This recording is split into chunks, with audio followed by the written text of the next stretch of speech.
Louisville's offense is dynamic. Their home stadium rocks. DC's defense has come up huge. Who will be playing for it all?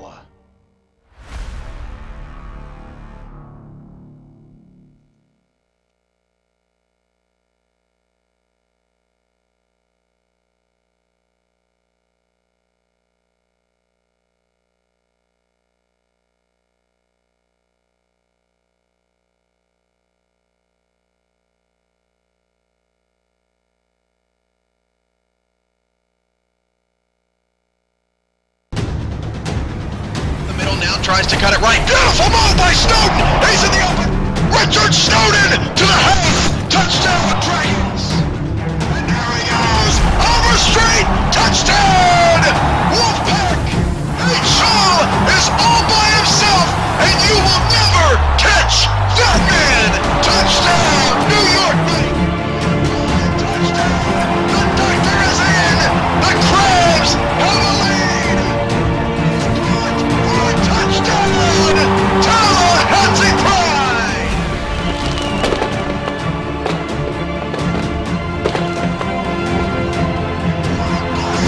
Touchdown! Santa Fe! It's the SFL Playoff, live on Twitch TV.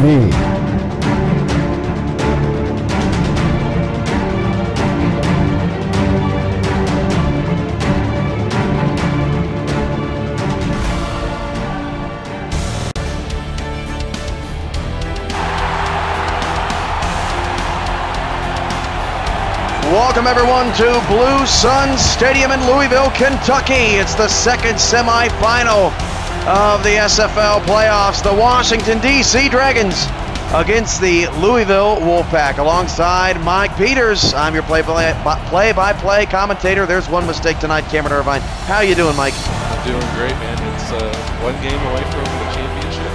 Both teams are ready to go, trying to fight for that final spot, and I'm fired up for it. Louisville and DC starters scrolling across your screen. Let's head down to the field for the coin toss.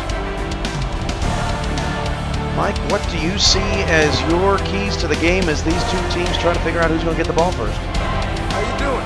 Well, I think it's going to be how DC is going to adapt and try to hang with Louisville. We know Louisville's got a great balanced offense. And we saw some really good defense from DC last week, but their offense really sputtered in the last three quarters. So what can they do on offense, and are they going to be able to match Louisville punch for punch in this game? I think that's the biggest key. From a rockin' Blue Sun Stadium in Louisville, Kentucky, who's going to face the Santa Fe Gorillas in a championship? We're about to find out, and Louisville kicks it away. From the 9, Dragons on the return up to the 25 to the 26, and that's where DC will begin their first possession against the big boys up front, Rick O'Reilly, H.J. Latshaw Company. Well, we saw DC come out really strong last week, had a great first quarter, and then they kind of lost their way. It's going to be important for them to come out very strong in this game, too. They definitely don't want to fall behind against Louisville and start trying to punch their way out. First and 10 of the 26. DC starts with 3 receivers to the top of the formation, and they'll hand it off to Richard Snowden around the left side, and Snowden will try to extend it. Gets 3. Tackle made by Lucius Sanders. It's 2nd and 7 early on. It's a little off-tackle play there. They don't want to run up the middle against these defensive tackles. So probably see a lot of outside runs there, a little off-tackle run. He picks up 3, but moving the ball and trying to set up things for later on in the game. Formation look here, and 4 defensive linemen in the game for Louisville. Linebackers shifting around, 2nd and 7, Zuli back to pass. Zuli will check it down to Richard Snowden. Snowden is going to be bottled up, and look at all the Louisville defenders on the screen. A loss of 1 yard. Nicely done by the Wolfpack. Well, that was a busted play there, and that's one of the things that we saw last week, is they try to get Snowden outside, throw some check down passes to him. And it's not really his forte. I'd really like to see them, if they're going to go to Snowden, run the ball. If they want to try to pass the ball, they need to take shots down the field. 3rd down and 8 at the 28. Zuli's under center, back to pass, quick drop back. Zuli will fire it down the middle of the field. That pass is caught, reaching for the first down. He does not get it. That was Mushagian, and it's 4th and inches. Well, there's a little, looked like a little slant short post over the middle. Zuli was staying in the pocket. He had a lot of pressure coming around. Gets it in there, not quite enough to get the first down. Thought maybe they'd try to go for it early on, make a statement, but at their own 35, probably best if they come here and put their defense in the field. Quick drop back's dangerous against a tough defensive line, and a good start for Louisville's defense. They will return from the 25 up to about the 28-yard line, and we'll get to see the best quarterback in the league this year, Skeletor P-Funk. Skeletor P-Funk is quite a player. 23 touchdowns, only 3 interceptions on the air. I mean, that's like some elite high-level stuff. Going to be interesting to see. First playoff game for them this year as they had the bye. So it'll be interesting to see how he comes out and deals with the pressure. Santa Fe didn't deal with it early on too well in their game against Tallahassee, but ended up winning that one on Saturday. Funk swings it outside to Overstreet, and Overstreet will spin away from a couple, and then it's wrapped up in the open field, a 6-yard gain. That's Leroy Ambush all the way on the outside, making the stop. They tried to go to Overstreet outside, just a little swing pass, and he started to spin like a top out there. Three spins, trying to pick up some extra yard, give him credit for the extra effort there. Winds up getting 6 and puts him in a 2nd and 4 early on. Louisville in the home, white helmets, blue jerseys, blue pants, white numbers, the blue paws on the side, white trim. DC in the road, black helmets, white jerseys, black pants, black numbers, and the teal and gold trim. 2nd and 4 at the 34-yard line. 3 receivers. Funk will hand it off to Overstreet, his first carry of the night. That's a first down to the 40. And keeping Overstreet contained and trying to make Louisville one-dimensional important tonight for the Dragons. Well, and that's going to be really hard to make them one-dimensional. They're very balanced. Overstreet was 2nd in the league in rushing. P-Funk was 4th in passing, 1st in efficiency. So they're very balanced, and you're going to kind of have to pick your poison against them, and that's not always easy. Overstreet shreds a defender. He kind of got brushed off the side. Nice graphical work there, and it brings up 2nd and 8. Yeah, a little run off tackle there, kind of cut it inside, only able to pick up 2. Good pursuit, and that's one of the things that DC is going to have to do.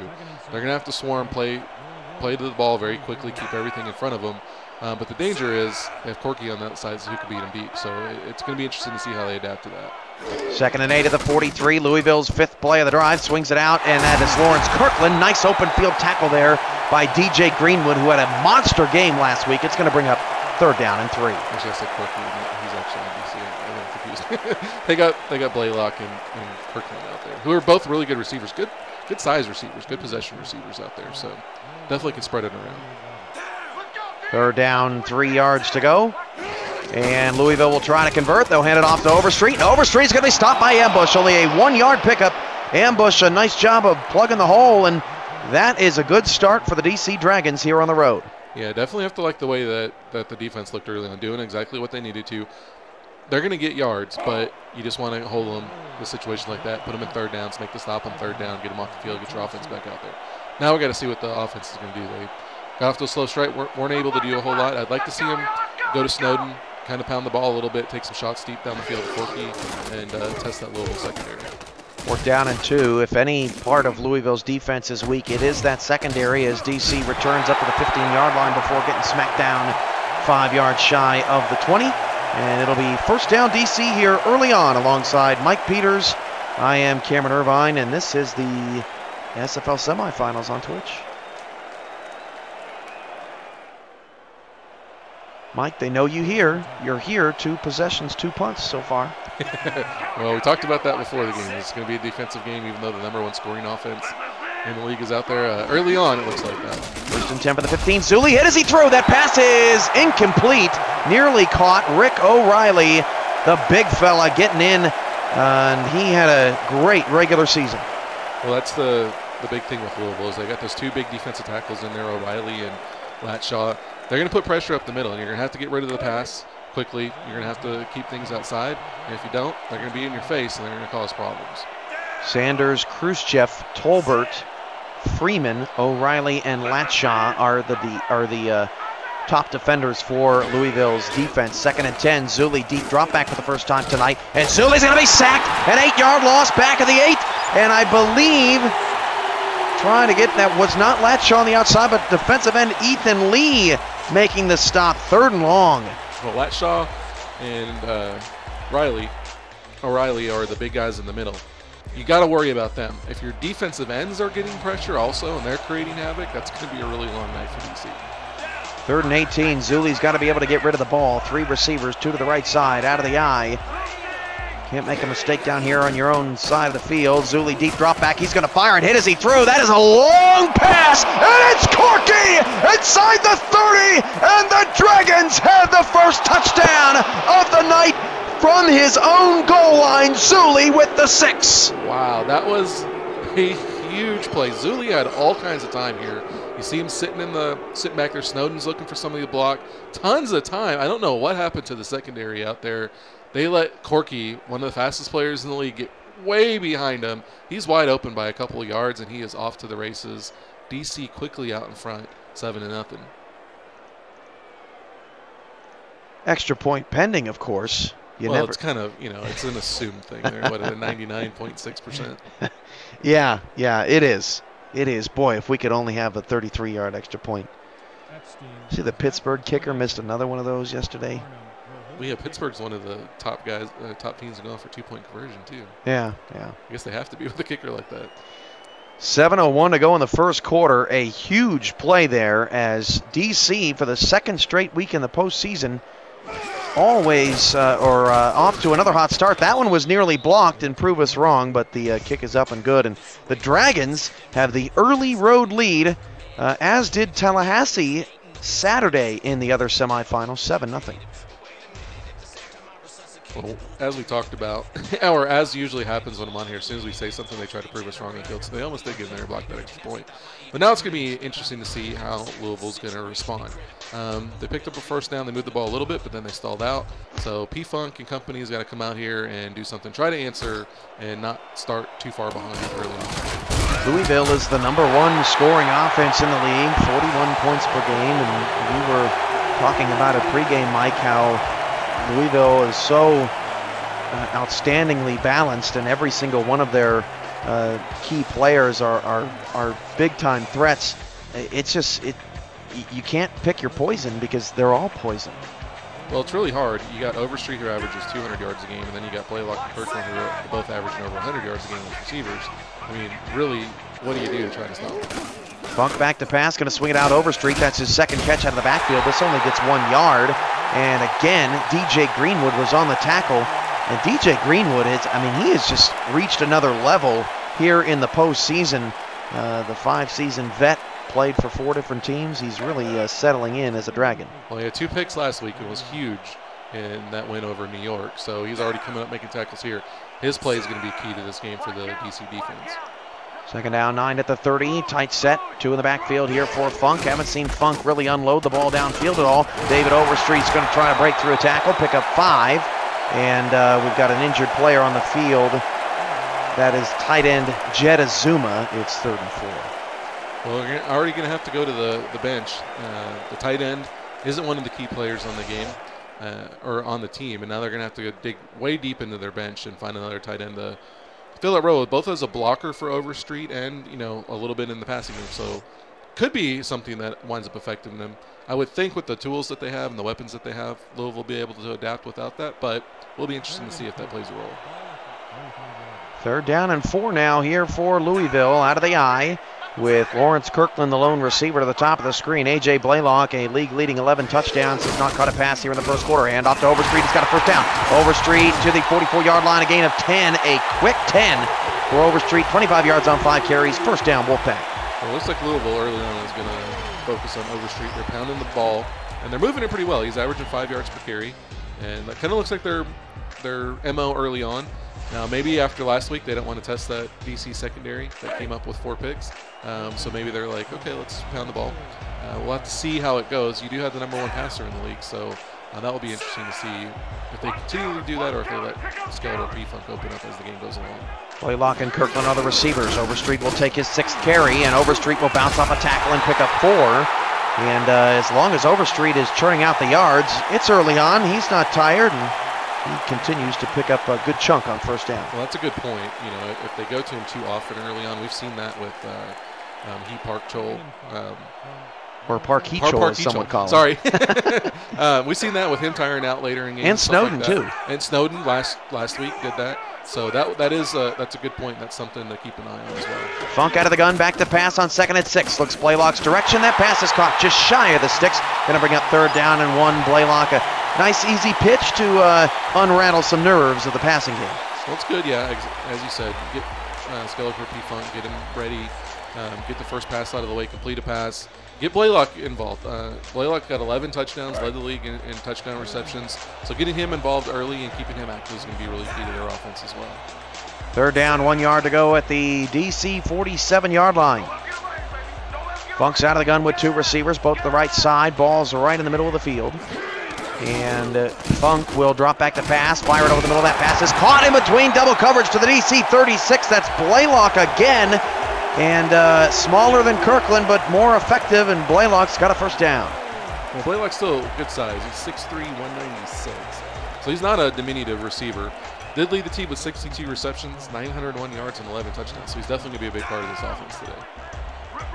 1st and 10 of the DC 36. Louisville on their best drive of the night. They're 2nd. And Funk hands it off to Overstreet. Overstreet sidesteps, got a lot of space, 6 yards. And what we're seeing here early on, Mike, is that Overstreet is getting about a good 3 or 4 yards before he's even getting touched by a defender. Well, and this is the thing that's hard to deal with Louisville, is they're so balanced. They can pound the ball, kind of lull you to sleep, say, okay, we got to jam the middle, focus on it, and then they can start hitting you with passes to the outside. And they're executing it to perfection early on in this drive. And it's going to be really tough for DC to handle that if they keep executing like that. A fast-moving first quarter, 4 minutes and counting here. 7-0 DC, handoff Overstreet. Overstreet again's got a 1st down, and it takes a couple of men to bring him down to the Dragon 20-yard line. And I guess if you're DC, you'd rather have this than them busting out 50-yard runs, but it still could weigh them down in the end. Well, I was going to say that. Yeah, you probably prefer them churning off 5 yards a carry versus hitting you with a 50-yard pass. But the downside of that is your defense is staying out there. They're getting worn down. How is that going to affect them later on in the game? Funk, Overstreet, Kirkland, Blaylock are the key players on this Wolfpack offense. 1st and 10 of the 20. Funk back to pass. Funk is going to go to the end zone. That pass is caught by a wide open Lawrence Kirkland. Touchdown Louisville. A very scientific drive with an extra point to tie the game. We really couldn't have called that drive any better if you're an offensive coordinator. I think Derek Overstreet's looking at his team right now. He's super happy with the way they executed everything there. Just a little go route, kind of like almost like a double move out there, create a little bit of space. Great pass from Skeletor P-Funk. They get the touchdown and tie the game, and we've got an interesting ball game. That's a telling drive there for DC's defense, though. They're definitely going to have to figure out how to adapt to that and stop that balance if they're going to stay in this game. Funk's touchdown to interception ratio now plus 21, not too shabby for this season. Pretty good. It's pretty solid. It's like Aaron Rodgers at home type stuff, or Tom Brady when he's angry type stuff. I always think back to David Carr back when he was at Fresno State and had something ridiculous, like 44 touchdowns and 3 interceptions. That's kind of what it reminded me of, even though it wasn't quite as many touchdowns this year. But if we played more games, maybe 12, it would have. That's true. So 7-7, we're all square. 3:26 to go.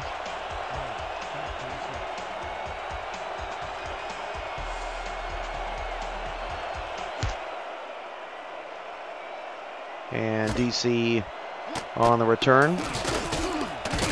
Up to the 30, and there's a fumble, and DC got back on it. And will start from their own 31-yard line. Oh boy, that was a scary moment right there. Yeah, everybody on the DC sideline had to squirm a little bit when that ball came loose. You definitely don't want to just give up a great drive and then turn the ball over again right after that, put them in scoring position and with potential to fall behind. So they recovered it. Now they can go on offense, see what they can do. First down at 10, 3:14 to go in the first quarter. Zuli back to throw. Going to flip it out to Snowden. Oh, Richard Snowden! He made 4 people miss. There he goes! Down the sideline with 1 man to beat, and Snowden's got a touchdown! Oh, what a move from Snowden! Well, I said earlier how I didn't really like when they tried to throw it out into the flat like that with Snowden. I'd rather let him see him run. But here, a perfect example of why you do that. You get him out in space, he breaks a couple of tackles, and then he's off to the races down the sideline. There was no tackle to break there, just made the moves, and I mean, I can't believe all 4 of those defenders missed. That was really poor tackling there by the Wolfpack. Well, it was poor pursuit angles, but you have to give credit to Snowden there. Just great vision, seeing where they're coming, spinning away from it, recognizing the poor angles, creating a ton of space for him, and he just turns on the burners, runs down the sideline, and DC, who would expect, up 14-7 early on. But also what happened last week, and their offense started to stall. So we'll see, can they keep that up this week and not fall into the trap that they did last year. Richard Snowden in the regular season, 41 receptions, 208 yards, 0 touchdowns. That is his first of the year through the air, and it couldn't have come at a better time for the Dragons. 14-7 over the Wolfpack here in the first quarter of our Monday semifinal. That was a good point about them. They do throw out to the flat a lot, Snowden, but he generally doesn't do stuff like that. So they got lucky with it there, or great play by him, and puts them out in front. Now we'll have to see what Louisville can do. If they're going to get into a shootout with DC, I don't know. That's going to be interesting, right? Because Corky and Snowden are both explosive players, whereas Louisville doesn't really have that. They're more of a ball control, spread the ball around. If it winds up being a shootout, that might actually be something that favors DC. That might be the way that they want to go. Louisville returns to the 27, and then you go back to how big it was that DC recovered their fumble on the punt return. I mean, you want to talk about momentum getting turned on its head in the SFL and in football in general. When the home team gets a touchdown and then forces a turnover and they're in their own territory, I mean, that's big trouble that was avoided there. Oh yeah, that was huge, and then they made the most of the opportunity. They got the ball back, and first play, boom, touchdown. They're at 14-7. 4 receivers for Funk. He'll try to answer back. Funk will step up in the pocket, fire it outside. That pass is tipped by Greenwood and incomplete. Poor Jed Azuma. He's done with the broken kneecap, but DJ Greenwood continues to excel, and it's 2nd and 10. Funk's first incompletion. Well, let's call the local HEB and go grab a tight end. One of the guys packing groceries, and he'll come in and fill in for him. Greenwood, I don't know. What can you say about that guy? I know he all of a sudden playoffs show up, and this guy is all over the field making plays. I expect to see an interception from him tonight.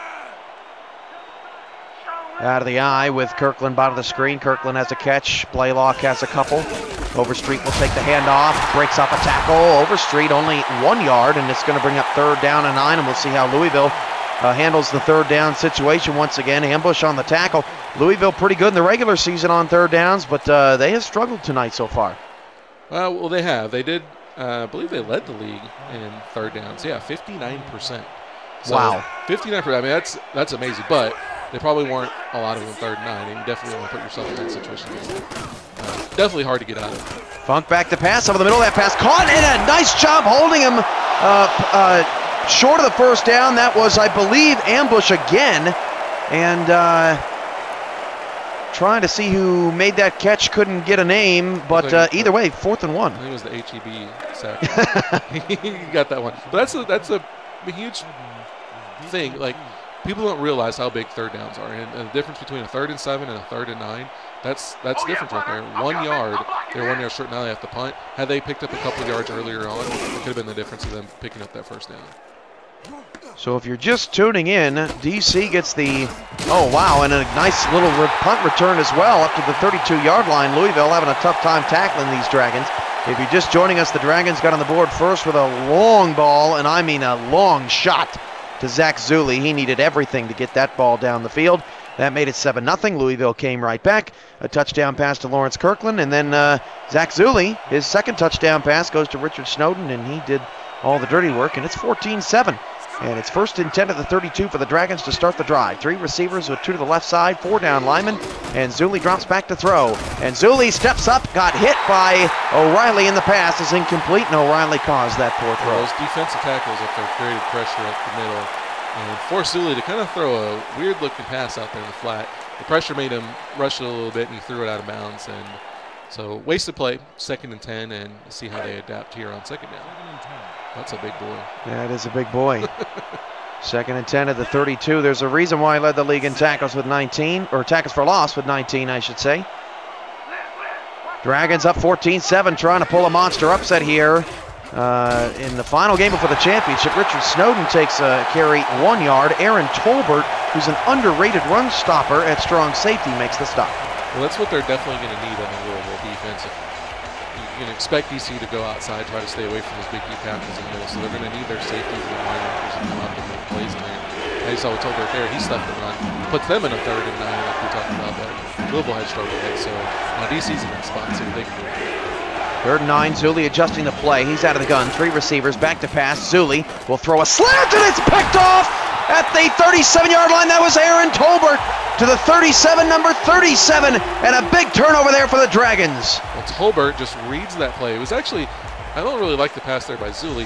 He was double covered there. He had inside and out and over the top coverage. Tolbert just read it and was able to jump in front of him and pick that off. It was a great play. 2 plays in a row by Tolbert. He's looking like one of those guys that's stepping up in the spotlight and making big plays. Aaron Tolbert, 54 tackles, 5 tackles for loss, 2 interceptions this season.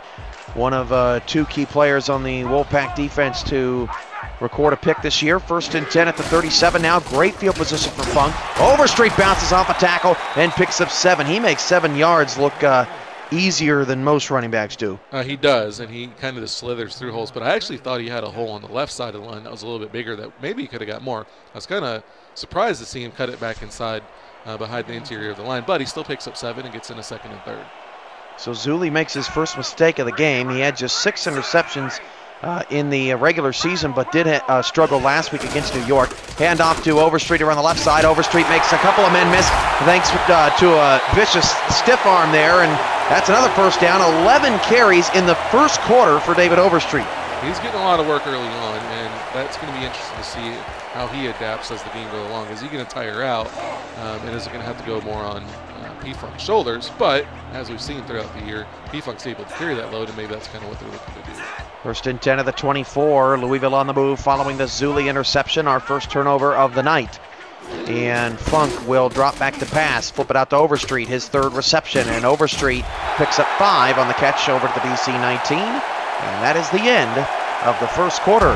DC 14 and Louisville 7. The Dragons off to a solid start. And we'll be back to Louisville, Kentucky after these league messages.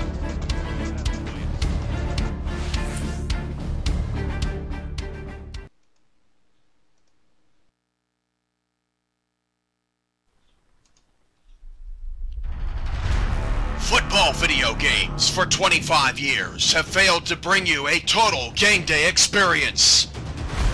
The SFL believes it's been too long a wait. In 2016,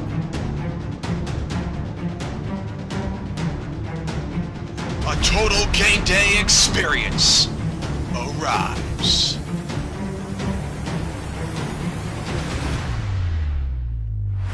If you love sim football, you'll never want to miss another SFL night again. Multiple games at the same time, more games per season, no more bye weeks. In-game highlights from around the league will keep you engaged. Our league-produced halftime show will catch you up on what you've missed.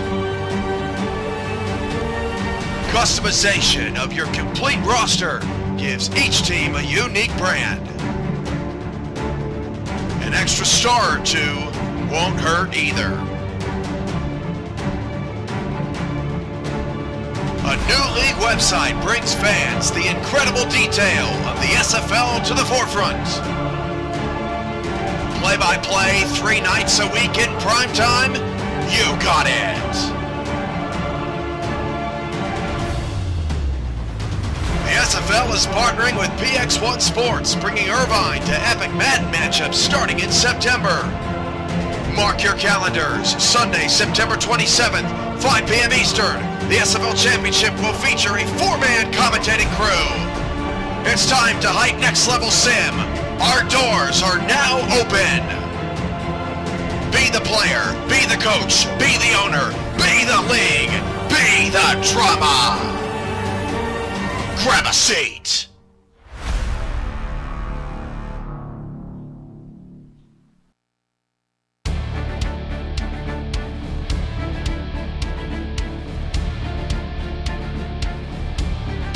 Start of the 2nd quarter from Blue Sun Stadium. The DC Dragons, the early 14-7 advantage over Louisville. Zach Zuli couple of touchdown passes, but his first interception could hurt the Dragons here on this drive. Louisville's on the move as we head back to Blue Sun.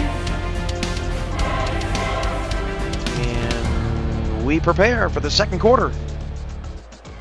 2nd and 5 on the 19.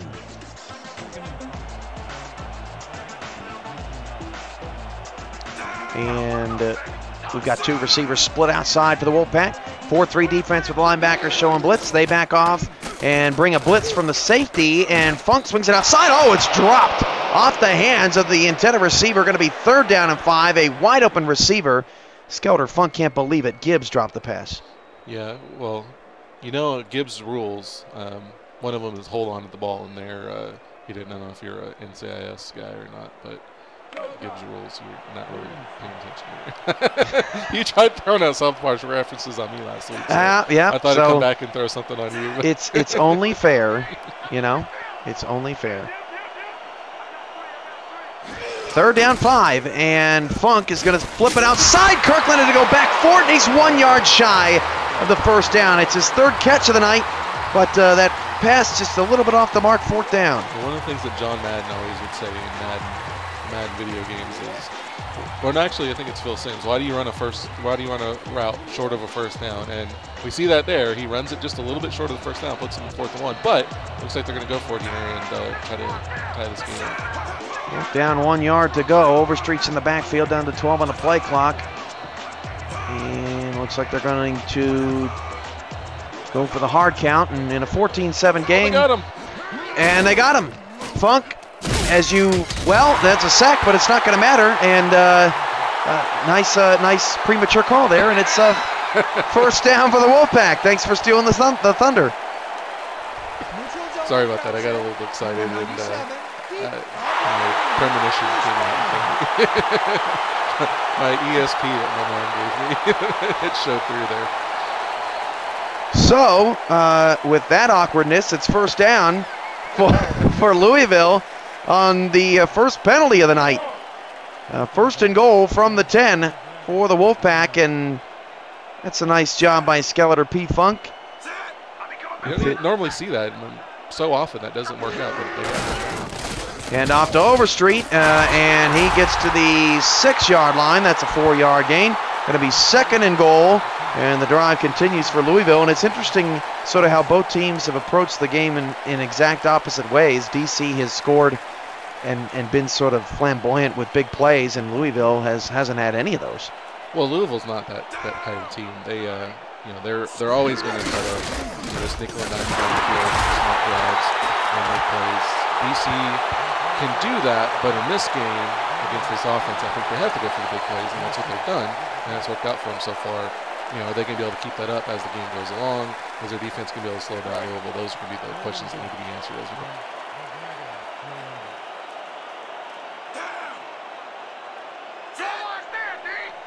Third down and goal at the 5. And 2 backs and 2 receivers. Funk to throw, swings it out to Overstreet, stretching for the goal line, got it, touchdown, Louisville, and we're an extra point away from being tied. Well, there you see the danger and the versatility of this offense. Is they were just able to get it out to Overstreet outside and hit him on a little swing pass, kind of like they do with Snowden on the opposite side, but he's able to pick it up and he's got the angle going in. DC's not able to do anything, and assuming the extra point is converted on here, it's a tie game here early in the second. So, good thing with that is we're going to get a different game than we had last week, because after the first quarter last week, we had a score of 14-7. Only saw 3 more points the rest of the game. This game already, early on the second quarter, they already erased that. So I think we can safely assume that we're not going to get the same outcome as we did last week with 3 mostly unproductive quarters. Extra point is up and good, and that's good news for us because we've already got more points in the second, third, fourth quarters than we had last Monday night in the wild card game featuring the Dragons, and it's 14-14, and we've got a ball game here. Now, this is kind of a worst-case scenario for DC. As we were talking about in the break, DC's had 2 big plays that put them out in front 14-7. But are they able to continue to do that? I don't know that they had the versatility to continue to move the ball down the field like Louisville has, are they going to be able to keep going to those big plays, or are they going to have to try to adapt and get, drives more traditionally, where they pick up, 5 yards here, 10 yards there. We'll be interested to see what their plan is, if they're going to continue to attack through the air, try to go, deep and keep it outside, or if they're going to start struggling, which, as we mentioned, they did a little bit last week after that initial 14 points in the first quarter. First down and 10 at the 29 for the Dragons. Will they be able to respond? And that's a 1-yard loss, and having audio issues in the stadium, and the crowd wants their touchdown music, and it doesn't appear to be working. 2nd and 11. Was the audio on my microphone any better? And can you hear me any better? It is. It is. Okay, good. Yeah, I think you just needed to raise your voice. I have a volume control on here too, so that could have been. 2nd and 11 to the 28, back to pass, and Zuli drops it over the middle, and that is a 4-yard gain for Bostwick. That's his first catch. Zuli, 171 yards, 103 more than Funk. I would not have guessed that at this juncture, and it's 3rd and 7. Well, you wouldn't, but it's been the big plays. But this is really what DC doesn't want to find them in, is 3rd and 7s. They are more big play than picking up the 5 to 10-yard plays in here. So the more of these that they wind up in. Zuli lost the ball, and it's picked up by a lineman. Rick O'Reilly forced the fumble. Don't often see that. It's going to be a 4th and 20. Sorry to cut you off, Mike, but boy, we don't see a lot of sack force fumbles in the SFL, and he got whacked. Yeah, he just blew by the guard there. Comes through. Great awareness there by the offensive lineman there, number 66, to jump on that ball. Looks like we got a challenge coming up. Challenge on whether his arm was moving forward or not. You see something new every night. I'm not sure this is worth a challenge, though. You're still going to have to punt either way. Yeah, that's true. You lose 13 yards, but you might need this challenge later on. Yeah, that's true. Let's take a look at it here. Zuli, I don't think it was going forward at all. He got crushed even before he could begin that motion. Yeah, I don't even think he was out of his drop back when he got hit. That's an interesting challenge. After review, the play stands. And it stands, and Coach Williams lost a timeout, and DC, that's a mistake that on the road in the semifinals you just can't afford to make, and it's 4th and long. Yeah, definitely a curious call. I don't see what you benefit there, even if you win. You get 13 yards. I mean, yeah, you definitely want to play field position, but I think the timeout and that challenge could come back to bite him earlier on, or could come back to bite him later on. So now they're going to have to punt, and Louisville, who's been driving really well their last two possessions, going to get the ball back and see what happens. 4th and 20. And Louisville from the 41 up to the 44-yard line. So good starting field position here for Louisville. And the Wolfpack have moved the ball pretty well on every one of their drives and trying to take their first lead of the night here. We kind of feel like, almost like the Louisville players are, they're kind of swarming more. Like they almost blocked that punt. They're executing better on offense now. You feel like the momentum's kind of swinging in that direction. 1st and 10 of the 44, 2 receivers back to pass. Funk swings it outside, and that pass is caught and turning the corner. That's a first down to the 42. I believe that's Gibbs. And a nice job sort of turning the corner and turning on the Jets, Jimmy Gibbs. Well, Gibbs is trying to make up for his mistake on the last drive. He gets a nice little pass, a little swing pass out to the is he a fullback? A little swing pass out there, able to get down, pick up the first down. If they can add that into their offense, along with the weapons that we already know they have in Blaylock and Kirkland and Overstreet, that's just another thing that DC has to contend with. 1st and 10 of the Dragon, 42, 8:10 to go in the first half. 14-14, winner takes on Santa Fe in the SFL Championship game on Sunday. Hand off to Overstreet, and Overstreet no gain on the play. We'll bring up 2nd and 10. That's the first time we've really seen Overstreet bottled with the line of scrimmage. Well, they had a little hole in there, but the DC defenders come swarming into the hole. 2 guys both attacked that gap, were able to take him down, hold them to no gain, and now we got a 2nd and 10. 2nd down, 10 of the 42. Overstreet averaged 7.3 yards a carry this year. Back to pass Funk. He's going to flip it out. Overstreet, his 4th catch. Nobody's out there on the right side, and Overstreet has run out of bounds. 6-yard gain, considering how wide open Overstreet was at the beginning of the play. 6 yards, not too bad there. Yeah, it was a good pursuit. You know, I thought he was going to get the first down easily there, but the corner comes up, makes the play, forces him out of bounds, 3rd and 4, and even though it's a manageable 3rd down, that's what you're going to have to do to the Louisville offense is put them in 3rd downs and hope that you can make plays and get them off the field. 3rd down, 4 yards to go. DC and Louisville square.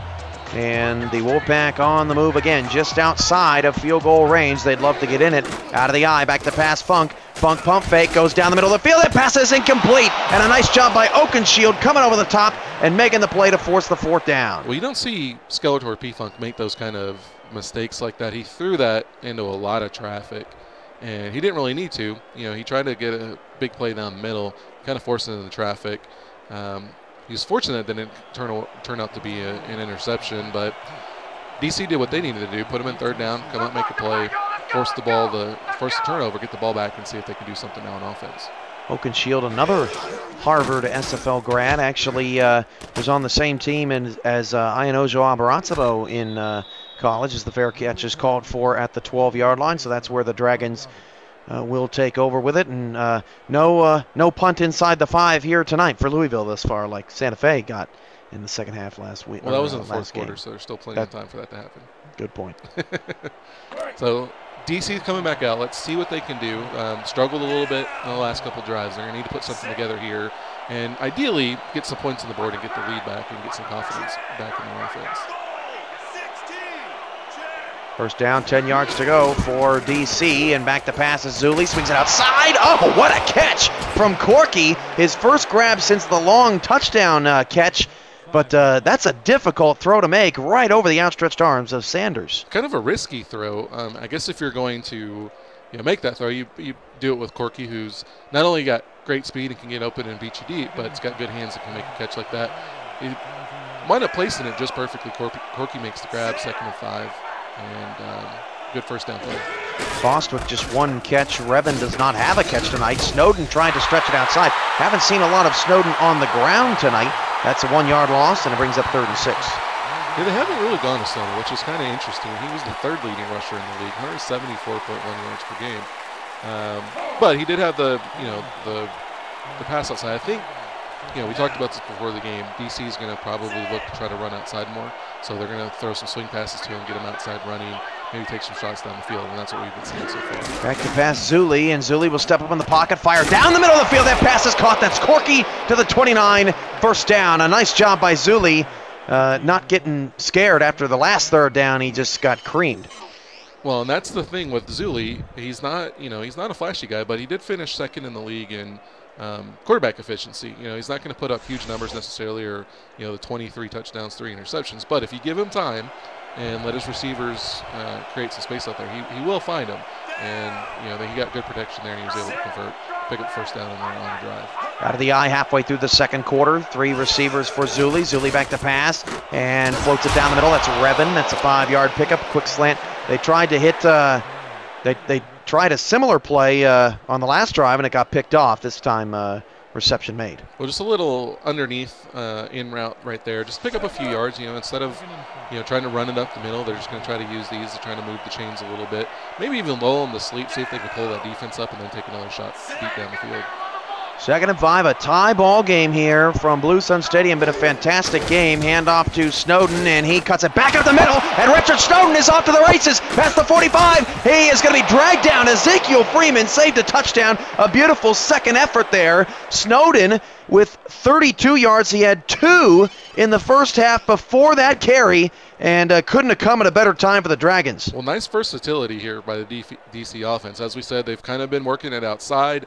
This one, they didn't run it right up the middle, but they ran it into the B gap, which is just outside of the tackle. They were able to get that sealed off. He cuts through, makes the guy miss, finds a nice opening. Big gain there, and DC's on a drive now, trying to take the lead. 1st and 10 at the 35-yard line, handoff to Snowden again, and there is Aaron Tolbert, and he is just a phenomenal safety against the run. That's a 2-yard gain. Yes, Tolbert's very good at coming up against the run. We've seen that a lot of times this year. He's able to mop stuff to run. He got sealed off on the last play, but he rebounds here, is able to come in and stuff that. Only a 2-yard gain, and they're having to keep adjusting here. It's a nice chess match going back and forth. What are they going to do? How are we going to adapt? Very interesting. excited to see how it goes as we keep playing out. 2nd and 8 at the 32, back to pass. Zuli steps up in the pocket brilliantly, but couldn't get away. Another sack, I believe Latshaw and O'Reilly combined for it. And hey, O'Reilly's got a nice little baseball swing out there. Zuli it was kind of interesting. He dropped back and then he kind of stepped up, and it was almost like he was going to take off, and then he got kind of confused. He was like, "Whoa, what's happening here?" And then he just too much indecision there, and they were able to come in and get the sack. 3rd and 11, Zuli looking around, fires it off his back foot, and he just had to throw that one out of bounds because the pressure again for Louisville in his face. A 52-yard field goal here, and we'll see what they do. Well, it's interesting with the way that this Louisville team is constructed. A lot of times you think traditionally as your pass rushers coming from the outside.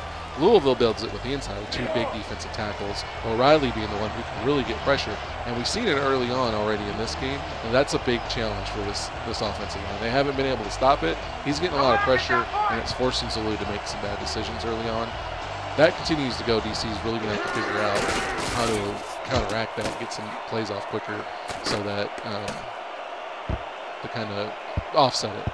Oh my goodness, the bounce on that kick, and is nobody going to touch it? It rolled all the way back to the 10-yard line. I kind of lost my train of thought because I was like, oh, we haven't seen a punt inside the 5, and that one dropped inside the 5, and they just threw it around and just watched it roll back. So worked out for Louisville. They picked up an extra 5 yards there.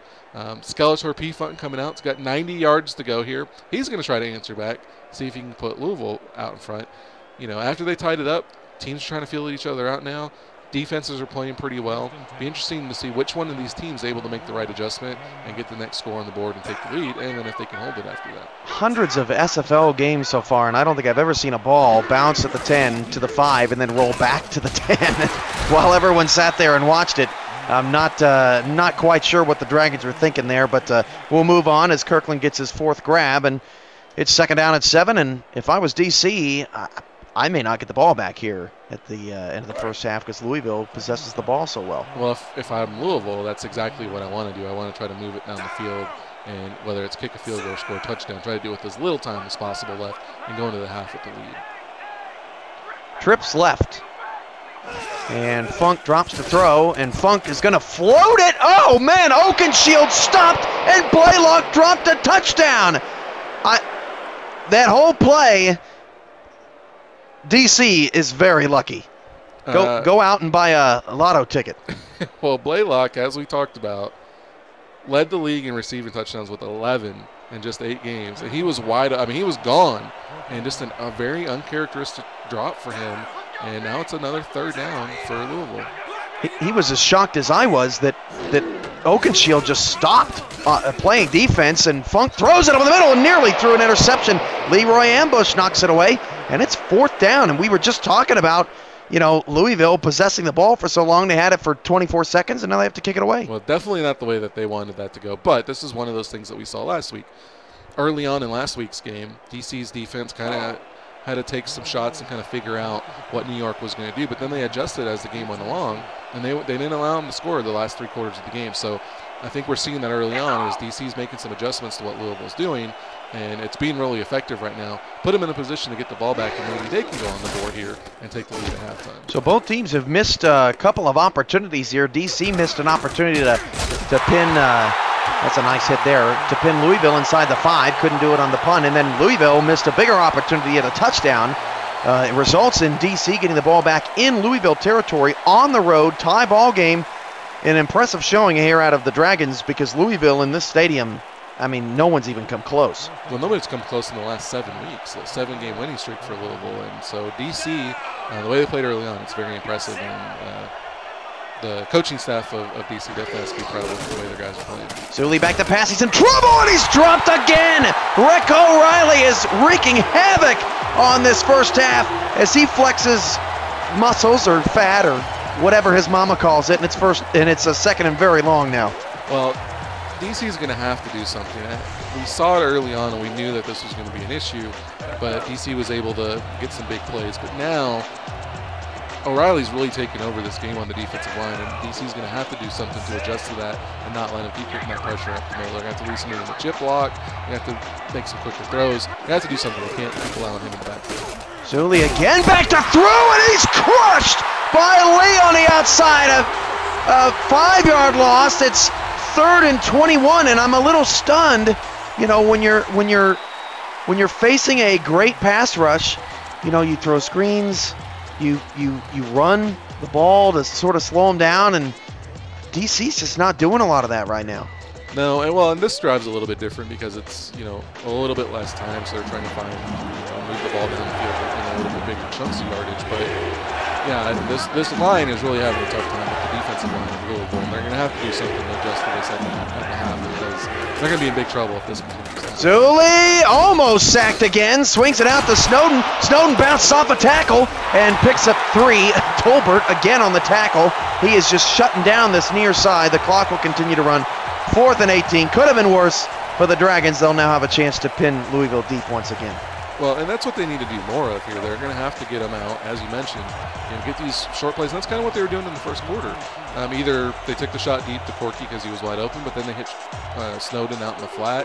And he was able to break some tackles and get a touchdown. So that's what they're going to have to do. You know, a little bit too little, too late there at the end of this half. But you know, if they can come out and they can kind of do that in the second half, they'll have a shot.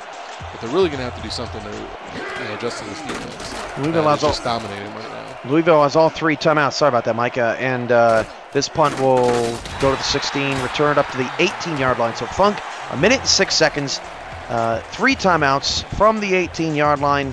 Louisville has one last shot to still try to take their first lead of the game, and Louisville hasn't failed to get a lead for this long in a game since that opener against the Knights, when they never had it. They're definitely. It's interesting, and here they come out in a 3 tight end set, or 2 tight end set. And they're going to throw it, and they're going to flip it out. Overstreet going to try to get to the sideline, and he does, with the help of some Dragon defenders, and it's 5-yard gain. Now is the time that you got to put the ball in Scarlet defense hands. You got to. I think you have to spread them out, and you got to, run some combo routes and try to create some openings and pick up yards bigger than that. Now, it's just a first down, but you only got a minute left. You don't want to waste a whole lot of time. You do have your timeouts, but I would like to see them come out, spread them out a little bit, and be a little bit more creative with their offense. Second down, 5 yards to go from the 23. And Funk will flip it out again to Overstreet, and Overstreet got the first down but didn't get out of bounds to the 28-yard line. And Louisville seems just a little content and a little passive here at the end of the half. Well, they're at home. They probably feel like they're the better team. They were 7-1 on the season against a 5-3 DC team. They might be okay going in a half. They might feel like they can make some adjustments and win the second half. So maybe they want to be conservative here and make sure they don't turn it. They'll split it out, then try to run Overstreet up the middle. Nice job by the Dragons defensive line there. That really could have hurt them. No gains. 2nd and 10. The clock continues to run, and it looks like this is going to be how the first half comes to a close. So what do you think if you're the DC coaches and you're like, okay, you had a minute left here, you had a chance to try to move the ball down the field, and you were content going in tied with us? Like, do you get upset with that and say, hey, we're going to put it to you in the second half, or are you kind of intimidated with that? Well, we'll get to discuss it at halftime because Louisville runs the clock out, swings it out to Kirkland, and that's the end of the first half. So Mike and I will stick with you here through halftime. And right now, it's DC 14 and Louisville 14. And these are the SFL semifinals on Twitch.tv as we take a look at the first half numbers. And Mike, first, what jumps out to you? DC, more total yards of offense jumps out to me. Well, DC's dominating the passing game too, almost twice as many yards, 63 yards overall. They have a turnover, and they're losing the time of possession battle. It's just everything on that stat sheet is just kind of crazy when you look at it. Here we see the big touchdown pass early on in the game to Greg Corky. Zulli is able to step back, Zulli Step back, has lots of time, which he hasn't had in the second quarter. Finds Corky, who does the Randy Moss, pulls his drawers down and moons everybody. And then we see Skeletor P-Funk here. He's going to answer back with a great pass over the defense. Don't know where the defense went there, but he drops it in. Great touchdown to tie the game. And then here we go with the great pass out here to Snowden. Snowden with a couple of spin moves, bad tackling angles there for Louisville. Snowden's off to the races. You're not usually going to catch him when he gets out into the open like that. DC goes up 14-7, and then Louisville. First, we're going to show the interception by Zulu. Back to your point about the Dragons and what I would feel. I would feel like. So you didn't like my calling of the highlights? Oh no! I'm just I gotta get it in there. The halftime's going to be over, yeah, and then we're not going to have time to. Yeah, so I got it. We're going to see the last touchdown here, but and it was just a 5-yard route. Who cares? You know, if I'm the DC coaches, I'm thinking, hey, I don't care. You know, if you feel confident, keep feeling confident, because we'll take the tie going into the half. We will gladly take the tie. And you know, Louisville gets the ball to start the second half. Maybe they just didn't want to have a screw up when everything was square at zero like that. There's something to be said about that, but my philosophy is I think you have to play to win the game, not play not to lose the game. I think far too often when you play too conservative and you're trying to keep from losing the game, you actually wind up doing more harm than good. However, with that being said, we look at the game last week against New York with DC. And DC, I felt like the entire last 3 quarters of that game was playing not to lose because they had that 14-7 lead. They wound up stretching it 17-7, and they played not to lose. Their defense played phenomenal, but their offense couldn't do anything. Fortunately, the New York offense couldn't get anything going, and they held on to win. But I think overall, it is kind of it's a touchy strategy. You know, it's one that can work out for you, and if you're conservative, that can, you know, be okay. But you can also get yourself in a negative momentum if the other team does start making plays. It's hard for you to kind of come back and be aggressive and attack after you put yourself in that mindset. Second half coming up right after this break. 14-14. Who will take on Santa Fe in the SFL title game on Sunday? We're 2 quarters away, or maybe 3 quarters away from deciding that. We'll be back after this.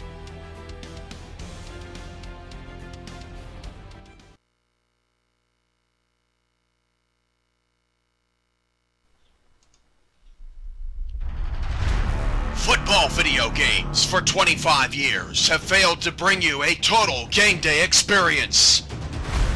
The SFL believes it's been too long a wait. In 2016,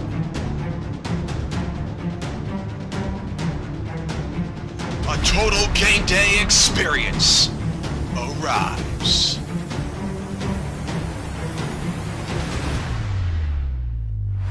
If you love sim football, you'll never want to miss another SFL night again.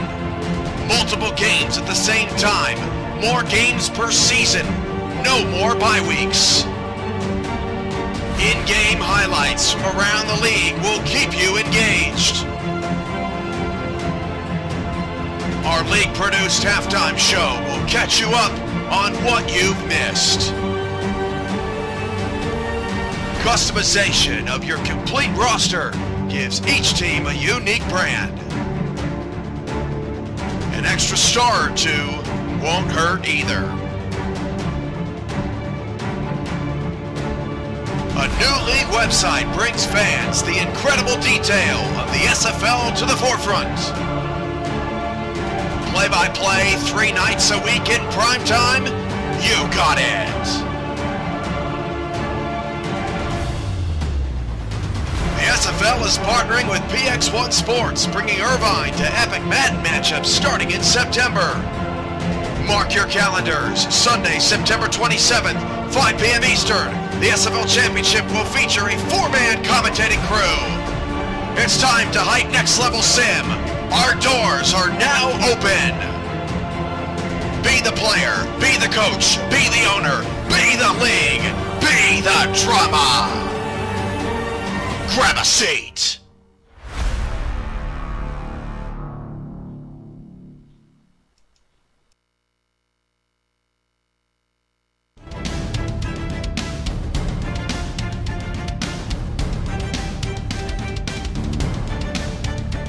Start of the third quarter from Blue Suns Stadium, and we're all knotted up at 14. Alongside Mike Peters, I'm your play-by-play commentator, Cameron Irvine. These are the SFL semifinals on Twitch.tv. It's been a wild, boots the second wild half fifth kickoff season. away. And after this, we just have one more game to go. The SFL championship game on Sunday. Louisville returns up to the 29, and that's where we'll start the second half. So it's going to be interesting to see what Louisville's going to do here. As we talked about at the end of the first half, they kind of were content with a minute left just to go in, knowing they're going to get the ball back to start the second half. Go into tied game. They're at home. They got to feel like they're the better team. So now they're going to come out and they got a chance to prove it. You know, what are they going to do? What adjustments did they make at halftime? What are they going to do to attack this defense? DC has been playing really well outside of, you know, one or two plays in the first half. And off to Overstreet. Overstreet's got a big lane again. Goes about 3 or 4 yards without first contact, and it's a 2nd and 6 to start. But more than Overstreet, you know, I'd like to see Funk, you know, do what we know he can do. He just hasn't wowed us so far. Well, he hasn't been given much of an opportunity to. They've been really conservative in their play calling and a lot of short plays, so he just hasn't really had the opportunity. Maybe a lot of that is Louisville, you know you have a gold back. You know you have a back that basically contended with Parkey Chol for the MVP award, and DC's secondary is pretty good. It's pretty underrated. Well, we saw him make some huge plays last week, so it's not a bad strategy to not test your luck too often against them. Funk wide open. Lawrence Kirkland, that's the most wide open we've seen a receiver for Louisville tonight, and he gets up near midfield, and that's the Louisville first down. Well, I think the DC defense, they kind of ran him off here, and he runs just a little zag route. Nice outside. route. Yeah, it was a great route. And the inside route underneath made it look like it was a double slant, and he winds up cutting it back the other way. Completely confused the defense. He was able to get wide open out there. Skeletor P-Funk, as he's going to do more often than not, hits that guy wide open first down. And Louisville, early on, changing up the plays, using some different plays than they used in the first half. So be interesting to kind of see how they continue to adapt to that as we go along. Out of the eye, Funk gonna throw again. Deep, drop back, Funk deep, down the left side, got him in. Kirkland, it's the Louisville touchdown! It's Kirkland's second of the night, and he is making Greenwood look like he's gonna be in trouble when he gets back to the sideline. Well, you know, you were just asking for P-Funk to come out and do something. We haven't seen much of him. Well, he makes a nice play there to convert the first down, and then the very next play after that, he finds Kirkland wide open, pretty much down the sideline. He beat Greenwood by at least a couple of steps, hits a perfectly placed pass. He's able to scamper into the end zone. And Louisville, we questioned their decision at the end of the first half, but obviously they had a game plan going in. They come out and execute it. At home, raucous crowd, playoff game. They're up at 7. Tough spot for DC. Extra point on the way for Louisville. It is up and good. 10:25 to go in the third quarter. And it is 21-14, and for the first time today, the Louisville Wolfpack have a lead.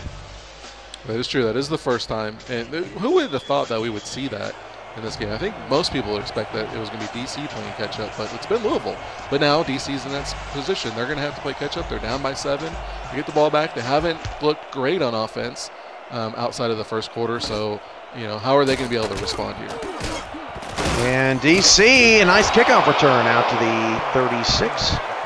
That's one thing you don't see with either one of these teams. Either one of them they both average under 20 yards per return on the season, but great return there. Helps get some field position for DC. Maybe gets a little fire going with them, and now they're coming out. Are they going to, you know, try to take another shot down to Corky, try to get answer back with that, or are they going to keep going to Snowden? And how are they going to deal with this defensive line of Louisville?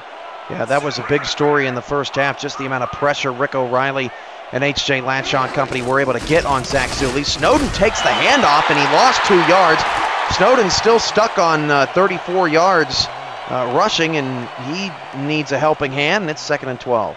We thought that DC was going to come out and they were going to throw the ball a lot more, and they were going to test the secondary of Louisville. We've seen it a couple times, but we haven't seen it nearly as much as we thought we would. And as you can see there, that's probably going to be something that they're going to have to look to do more in the second half, as the running game's really been bottled up by the defense. 2nd and 12, handoff. Snowden going to try to cut it outside. Whacked by the free safety, Ezekiel Freeman. Another 2-yard loss, 3rd and 14. And Louisville has come out smoking here in the 3rd quarter. Well, definitely not the way that DC wanted to start this 3rd quarter. They give up a quick touchdown to Louisville, fall behind by 7, and they come out with running the ball twice in a row, lose 2 on each play, in a 3rd and 14 on their first drive. Out of the eye, Zuli, 3-step drop. He lost the ball again. Recovered by the Dragons. That's the 2nd time Zuli has fumbled, and that is the 3rd time DC has fumbled. They have recovered all of them. DC just hanging on by a shoelace right now with this momentum. Well, this is the first time that I've really got to see O'Reilly, and wow, what an impressive specimen that guy is. He is just creating all kinds of havoc for the offensive line and for the offense in general of DC. And DC hasn't found a way to counteract that, and now they're punting it away. And it's going to be, you know, it's Louisville who's been driving the ball really well their last few drives. If they keep that up and they put another 3 or even another 7 on the board, DC's going to be in a really tough spot here. How about the fact that DC has fumbled 3 times and recovered all of them? The statistics don't give you a fighting chance in that category, and they've been very lucky. Yeah, they have been lucky, and they're probably, as the way they've played, lucky to be this close, but the way the momentum's kind of seems to be swinging, that might not be the case here for too much longer. 2 in the backfield, Funk back to pass, flips it out Overstreet, and Greenwood couldn't make the tackle, but boy, Oakenshield sure could, and it's a 5-yard gain. Yeah, a little swing pass, and they're relying still heavily on what they did in the first half, which was going to Overstreet, you know, 2nd leading rusher in the league, had 16 rushing touchdowns. You know, they're just going to keep going outside of him, putting the ball in his hands, playing safe football when they need to, take a few shots, kind of lull them to sleep, and then maybe see if they can do something, you know, deep downfield. And it's working out for them so far. Tight set, Funk going to flip it out again. Overstreet's got a break away from ambush. He does, and then another missed the tackle. That was Trevelyan on the outside. Overstreet's got a 1st down, and Louisville pulling out the New York Knight offense here in the 3rd quarter, and so far it's working. I was actually thinking that in the first half, that they were pulling a page out of the Knights playbook with Parkey Chol. Overstreet looking a lot like him. He's a lot bigger specimen than Parkey Chol, but showing a lot of the same moves. Spin moves, get him out in space. He's got speed. He can plow through tackles up the middle. He's a really tough guy to deal with, and he could probably challenge Parkey Chol for the rushing title had this offense been not so balanced. 1st and 10, Funk takes a low snap, fires over the middle. That pass is caught. Dominique Porter made a diving play at the football and then ended up making the tackle, but another dangerous but accurate ball from Funk. Yeah, we don't see that a whole lot with him taking those risky shots. Like it was mentioned several times, only 3 interceptions on the season. But that was a great play there. I thought he was actually going to knock it away, but you got to give the credit to the receiver there coming down with the catch there. That was Blaylock, who's been pretty quiet tonight. Has not reached the end zone. Handoff to Overstreet. Overstreet's got a 1st down. Trevelyan on the stop to the 35-yard line.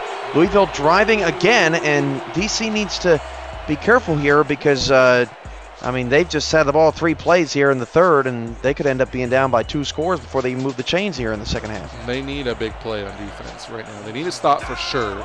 Hold them to no more than a field goal, but they need a big play. A turnover would be huge. Funk back to pass. Funk, nice screen, but wow, DC played that beautifully. Had the pressure on Funk and had Oakenshield on the outside to make the play. That's a 3-yard loss. Well, great pursuit out there. Now, this is one of the drawbacks of doing kind of the same thing over and over again, is the defense is going to learn and adapt to it. And as we see with Oakenshield, he jumps that. He's able to stop it for a 3-yard loss, and that's definitely not what Louisville wants to do here in the opposing territory, start going backwards. Kirkland and Blaylock, the 2 receivers, short side left. Play action from Funk. Steps into the pocket, fires down the middle. That pass is incomplete. Leroy Ambush knocked it down.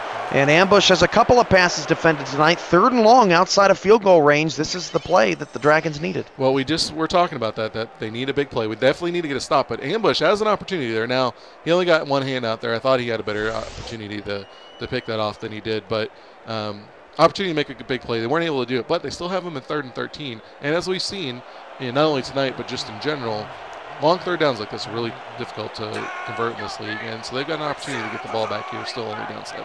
Alongside Mike Peters, I'm your play-by-play commentator, Cameron Irvine, and Funk on 3rd down and 13 will step up and nearly throw a pick 6. That was an opportunity for Little, to make a big play, and instead he made a little play, and it's 4th down.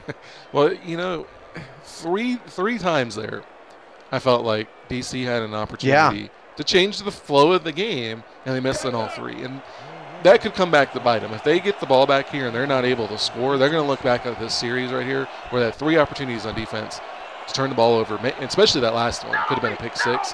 You know, are they going to look back at this game at lost opportunities, or is their defense going to pick them up? Or their offense, I'm sorry. High snap. Boot is away from Minardi. This will bounce at the 8. Minardi to the 4, and then Louisville couldn't pin him inside the 5. No Santa Fe magic there, and the Dragons will get the ball on 1st and 20, or 1st and 10. So on the 20. So the Dragons, they fumble 3 times, they get them all back. Louisville throws potentially a number of interceptions, and DC can't take advantage. It's been defenses that aren't capitalizing on their opportunities. Right. I think is the theme so far here. 1st and 10 at the 20. Trips to the right. Zuli back to pass. Zuli steps up into a sack by H.J. Latshaw, and Zuli he can't find any space. The offensive line doing a pretty poor job. Yeah, they're going to have to keep some extra guys in the block here. And it's so hard. They're either going to have to keep guys in the block, or they're going to have to get really creative in their play calls and get quick routes, combo routes, and try to create space outside. But they can't. The way the defensive tackles play right now, they can't let them sit back there for more than a second or 2. Otherwise, they're going to get to them, and they're not going to move the ball. Out of the shotgun, Zuli. That might help a little bit. 2nd and 14, back to pass. Here comes the pressure again. It's a 5-yard loss. It's O'Reilly who's having the game of his life right now. And DC has had 5 plays in the 3rd quarter, and all have been for loss. I missed that stat. Was that 5 sacks already that he's got in the game? It might be. I saw a 5. I didn't know if it was 5 tackles or 5 sacks, but this guy is on fire. He is just taking over this game on defense for Louisville. They brought up Tolbert's tackling stats for whatever reason. I'm not sure. O'Reilly's got a lot of sacks. 3rd and 19, they dump it off to Snowden just to make sure that Zuli isn't sacked again, and they'll punt it and live to fight another day. But, I mean, how can you get – that's one way to take Greg Corky out of the game, is don't give a chance for Zuli to have time to throw it to him. Well, you can still find ways to get him involved, though, without just having to throw deep balls down the field.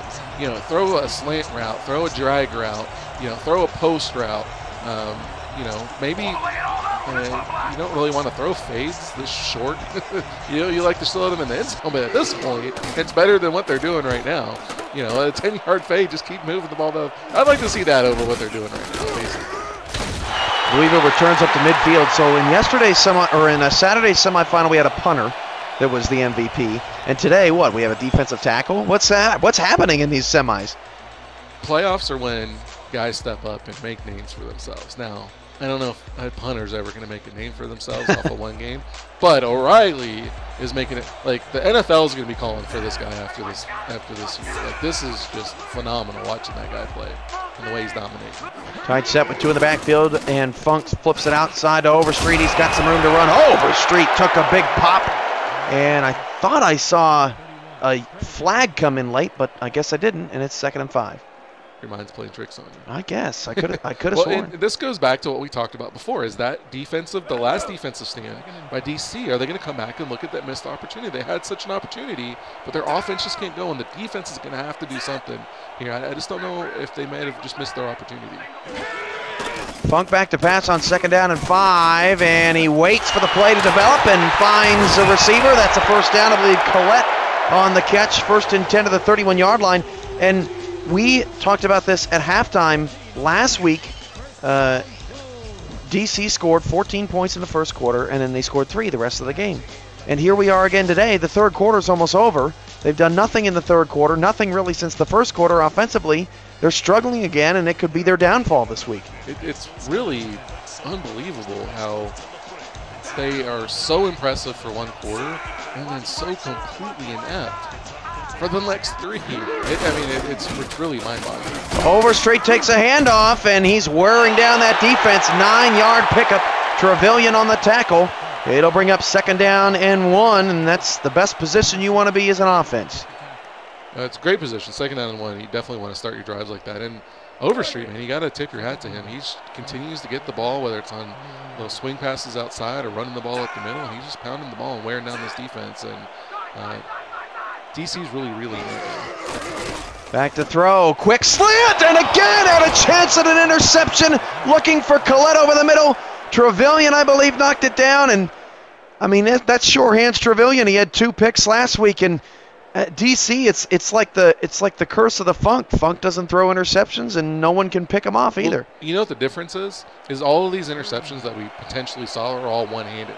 He's missing, but he's missing by just enough that they can't get their hands on it, whereas other quarterbacks, leave more space and they're able to adapt to it. He's just not doing that right now. 3rd and 1, and a defender stumbled on the outside. Oh, what a hit on Overstreet, and Overstreet is hurt. Oh my goodness gracious. Wow.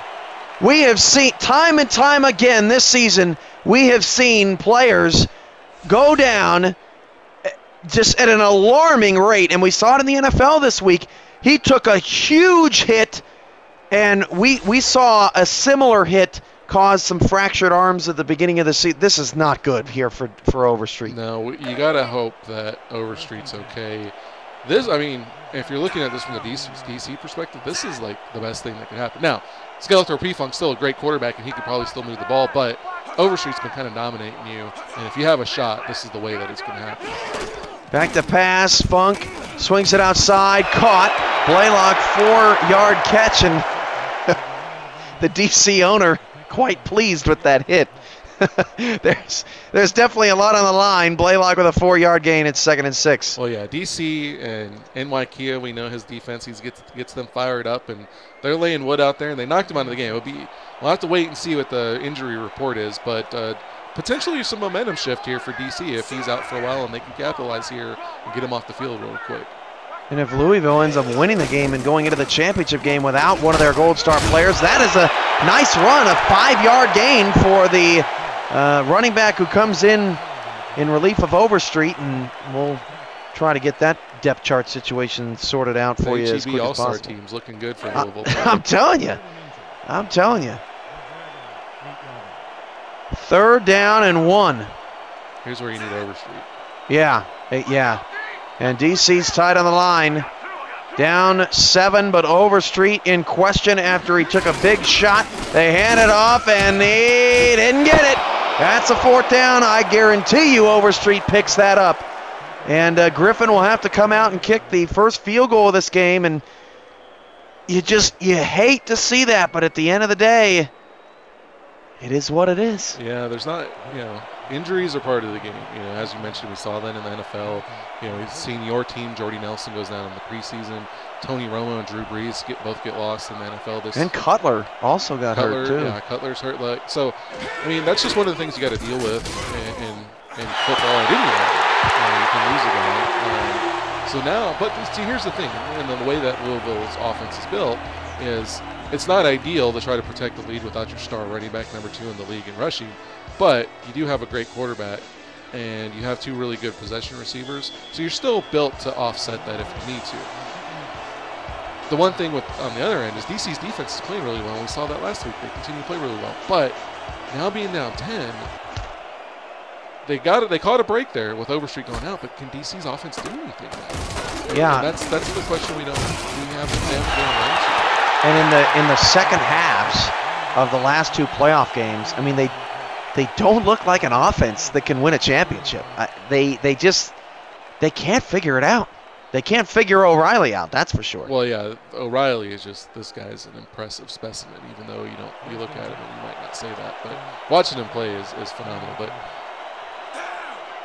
Snowden, 9 carries for 32 yards, very underwhelming. And they're going to hand it off to him, and Richard Snowden is going to take the handoff. Got 5, and they're going to need more out of him. I'd like to see DC sort of be able to sustain a drive. We talked pregame that they're last in the league in first downs per game.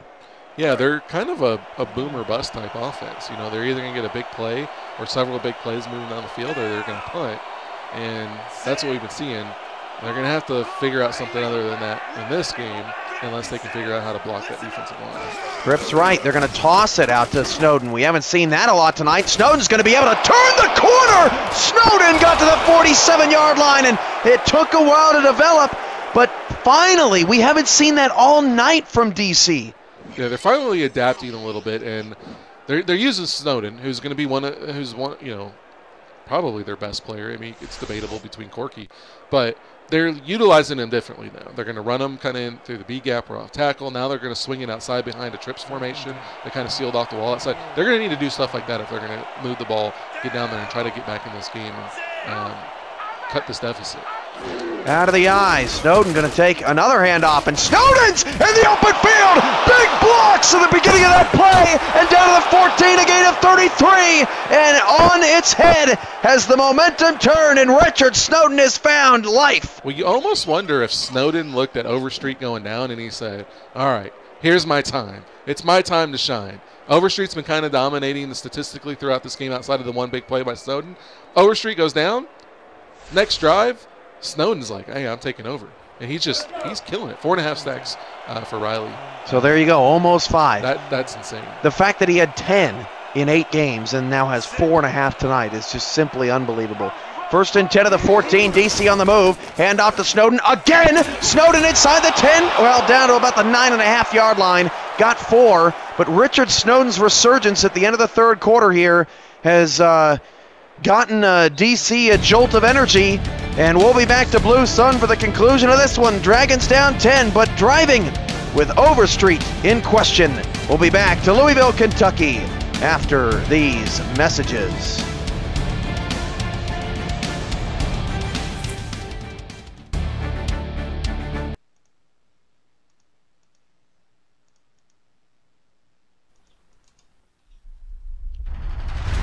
Football video games for 25 years have failed to bring you a total game day experience. The SFL believes it's been too long a wait. In 2016,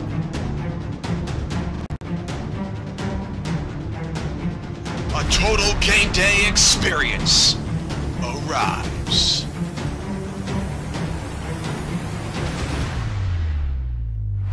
If you love sim football, you'll never want to miss another SFL night again.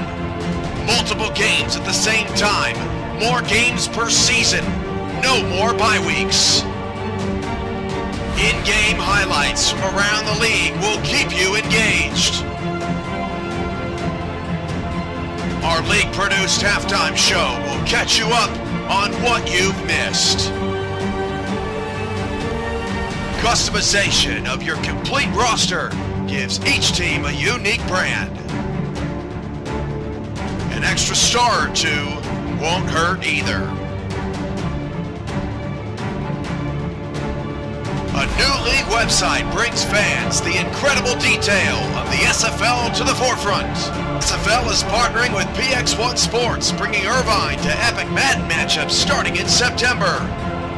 Mark your calendars. Sunday, September 27th, 5 p.m. Eastern. The SFL Championship will feature a 4-man commentating crew. It's time to hype next level sim. Our doors are now open. Be the player, be the coach, be the owner, be the league, be the drama. Grab a seat.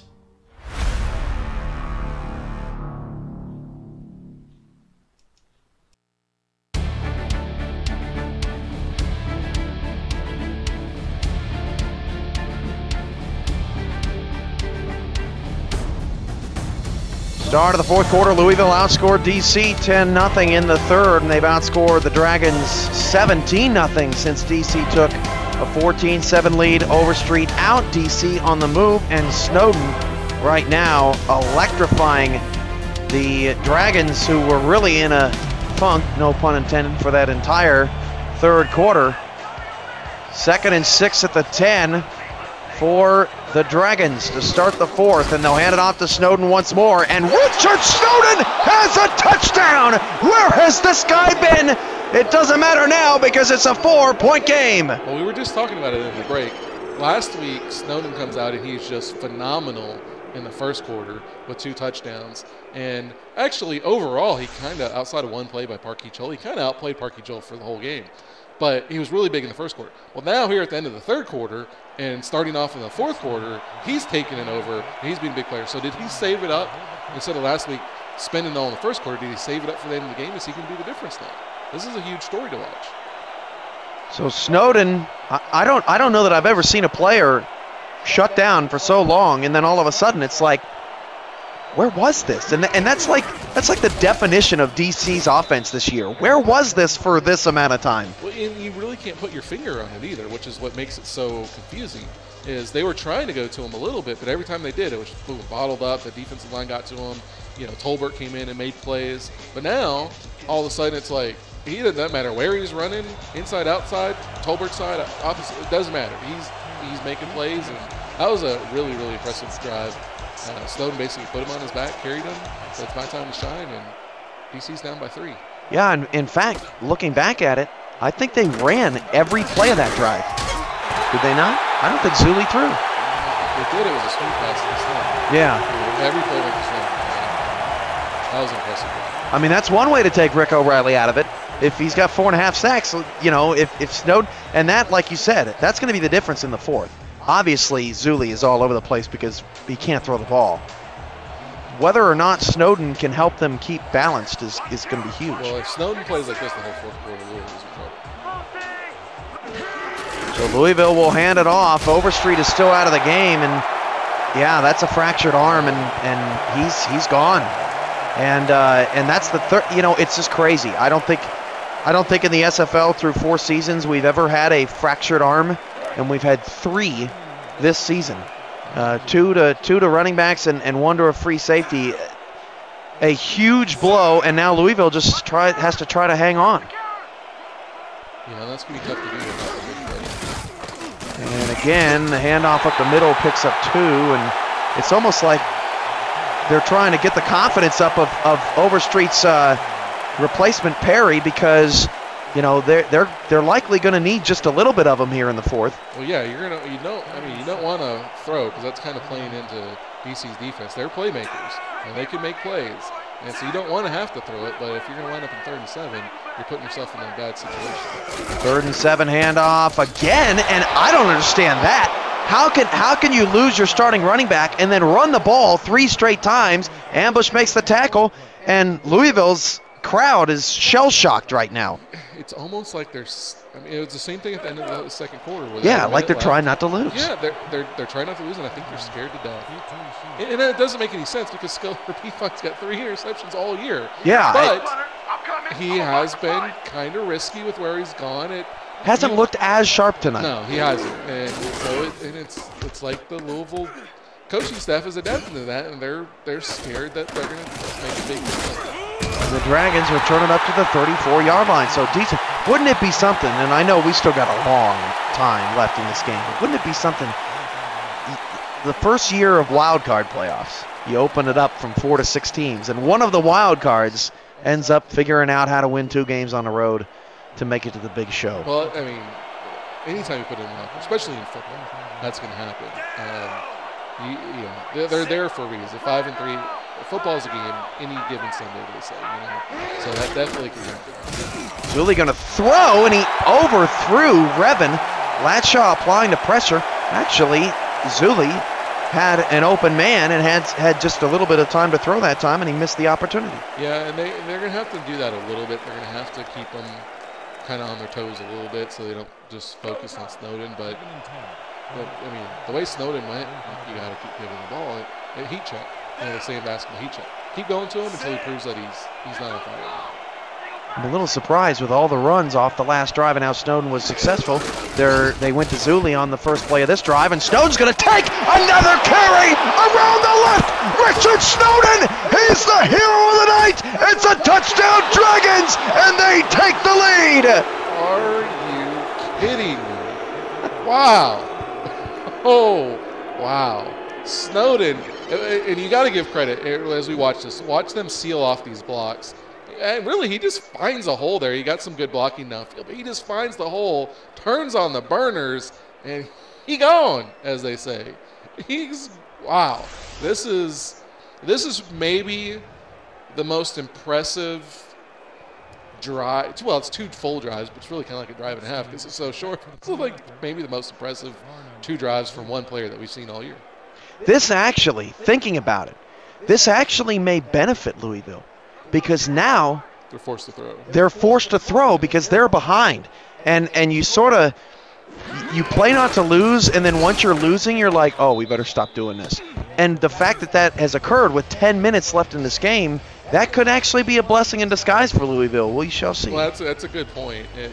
It's kind of weird that you have to put yourself in a hole to force your team to go to their strength now, which is their quarterback. But you're right. It could be a blessing in disguise and force them to throw the ball a little bit more and let Skeletor P-Funk do something. But on the other end, we've seen he hasn't been really sharp. And could this be an opportunity for DC? Can they capitalize, maybe get a turnover, and put the game away? Yeah, which they haven't been able to do all day long.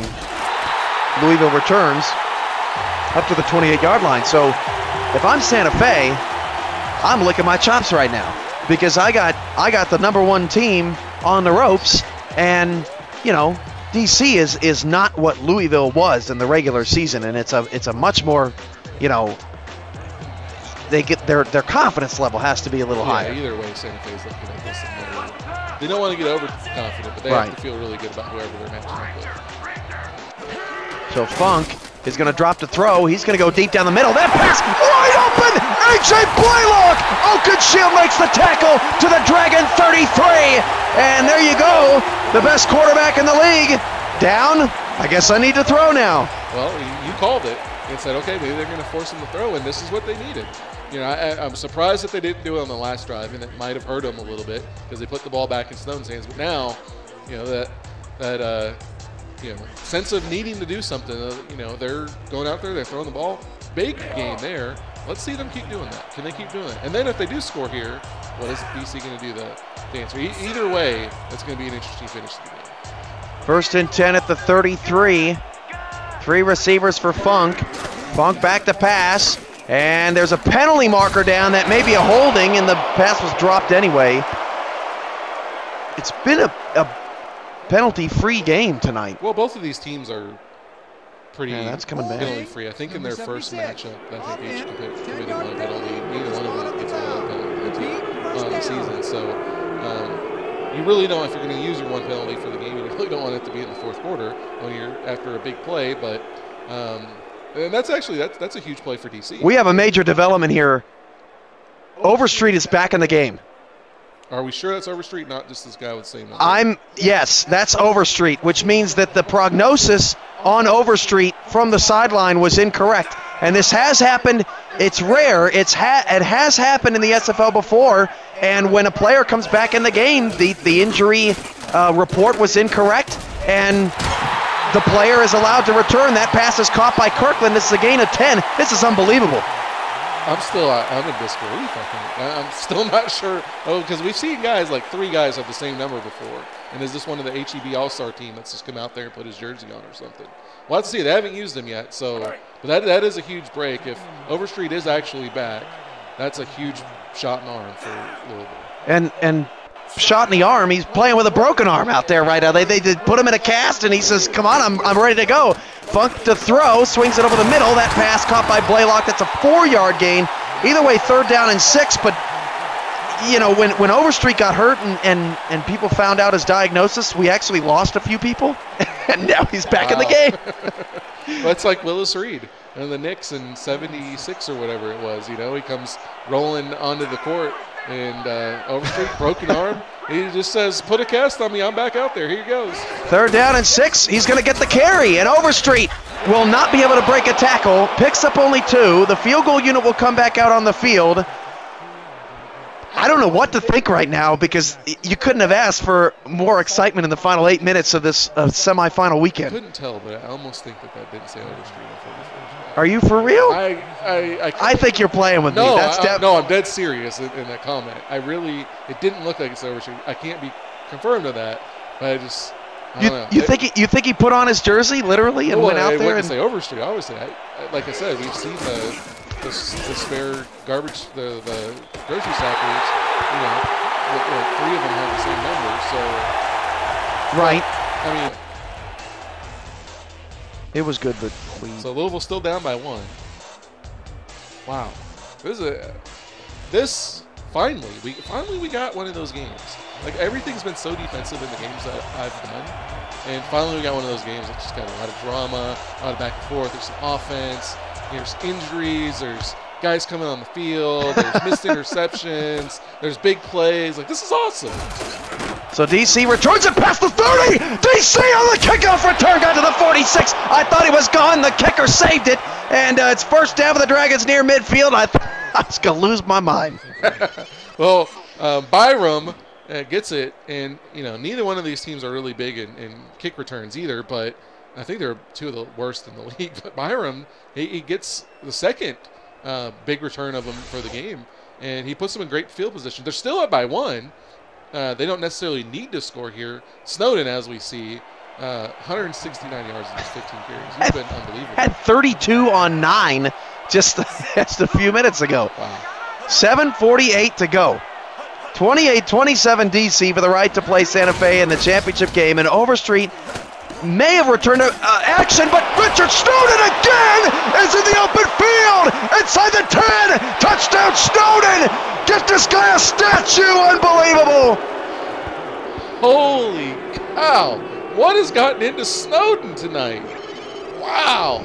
He just takes that ball. I actually thought he was going to get bottled up. Yeah. Here. He kind of just goes up on one leg, kind of does a little over the arm thing, and then just explodes outside, runs by everyone into the end zone. Another touchdown, and Snowden has just completely taken over this game. He's lost his mind. This is like really, and it started with the injury to Overstreet. It was like, Overstreet's gone. Oh, all of a sudden, spotlight's on me, and he's stepping up and rising to the occasion, and this is amazing. It's almost like, sometimes you look across the way and you see a better guy, and you get down on yourself. You don't feel like you're the caliber of the guy on the other side of the sideline, and then you see him laying there with his arm, and you think, that guy's not that good. And then all of a sudden, you just... Or maybe I don't know. Man, this is... Wow. I really don't know what to say about it. It's so incredibly impressive.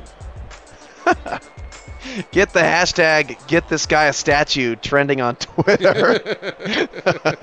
35-27, Louisville on a return. So we're still trying to figure out if that is or is not Overstreet out on the field. And we'll try to find out again, but it's either way, it's an 8-point game. And Louisville's got the football back. That looks like the guy. Yeah, it does. I'll give you that. It does look like him.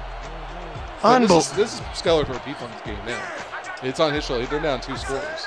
Well, 1 in the extra point, 2-point conversion, but it's on him now. Funk back to pass. Funk is pressured. Funk got away, dumps it off short. Oh, and that pass is dropped. And at first I thought that was Overstreet, but no, it's just Parks, and it's 2nd and 10. Well, Parks had a big opportunity there to pick up some yards. It wasn't going to be a first down, but I mean, you get an opportunity for 4th. Well, he actually might have had a little bit of space to run there. He got alligator arms there. He saw that hit coming. Yeah, he saw the defender coming, and he got worried about the hit, and that's why he'll be stacking groceries at HEB next week. I think HEB needs to give us a call. I think you've plugged HEB I have about 8 times. I figured if we keep going to the same one, that maybe somebody will catch on and be like, hey, they really like HEB. It's so local. That or Valero. That's the other one down here.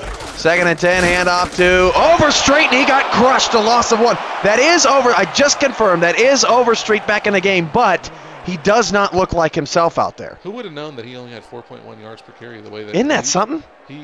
I guess it was mostly on swing passes, but he looked far more explosive than that. So now it's 3rd down and 11. Overstreet is in the game, but he hasn't had a really great run since he returned. 3rd and 11, Funk back to pass, swings it outside, that's short of the 1st down, and Louisville is going to have to punt it to Richard Snowden, who can do no wrong in the 2nd half. I don't know what's going on with this Louisville coaching staff here. I mean, you got 11 yards to go and you throw a 4-yard out route. Like, come on, guys. Take the training wheels off. Let's see you do so. Show us you want to win this game. Richard Snowden wants to win this game. Yeah. Does Louisville want to win this game? And that's been the difference. Somebody got into Richard Snowden's ear and said something like maybe he really hates pineapple and they just forced pineapple down his throat or something. I mean, I know I'm just bat crap crazy right now, but maybe his family's tied up in a woodshed somewhere. If he doesn't win this game, he's never going to see him again. Richard Snowden's going all Liam Neeson on this this operation. Yeah, he's taking it to him. The Czech Republic guys or whoever they were.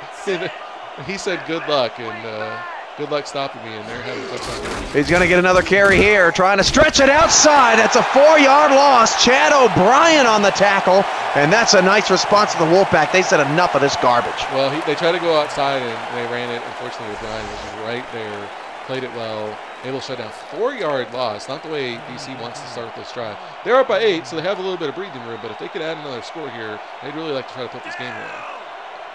2nd down, 14 yards to go for the first. It's really more of 15. They need about the 45. Back to pass. Zuli steps into the pocket, throws across the field. That pass is caught barely by Snowden, and it's 3rd down and long. And you respect Zuli there for finally getting away from pressure, but hit the wrong guy. I almost wonder if Overstreet's got some kind of magical spell. If he's back in the game now, all of a sudden DC can't do anything. Isn't that crazy? Wow. I'm laughing because I've never seen anything like it. It's just unbelievable. Zuli back to throw on 3rd and 15. He is pressured. He will fire it deep, and Zuli's pass to an open Corky was a little bit underthrown, and Freeman knocked it away. Dangerous ball there. It's 4th down. It's almost like there's only enough room for one star. Yeah. Wow. There can only be one, you know? I'm baffled by it. I mean, the last 2 drives that we've seen with Snowden, and then they come out and they do. I mean, that was just that was a large handling, huge egg right there. Heck of a throw by Zuli. He certainly had a pocket collapsing on him. Corky had one-on-one coverage. That's we may look back at that play by Ezekiel Freeman and I think the very pressure, highly. You're right, the pressure. If he had more time, he could probably put a little bit more on that. He could step into it, lead him, and maybe that's a touchdown. But the interesting thing there is that was only the 6th time he's thrown the Corky. You'd like to see that a little bit more. But in this quarter, I mean, you can't give up on Snowden after No. play. No. Well, and eventually the guy's got to come back down to earth, right? Right? Overstreet's dotting the I. He will take the handoff. And David Overstreet says, it's my turn now. He picks up 7. Is this what's going to happen? As the football god said, okay, Overstreet's gone. Boom, we're going to shower all our potion on you, and you're going to be the star. And all of a sudden, Overstreet's back out there. Well, he had a little bit better season, so now we're going to give it to him, and he's going to take over.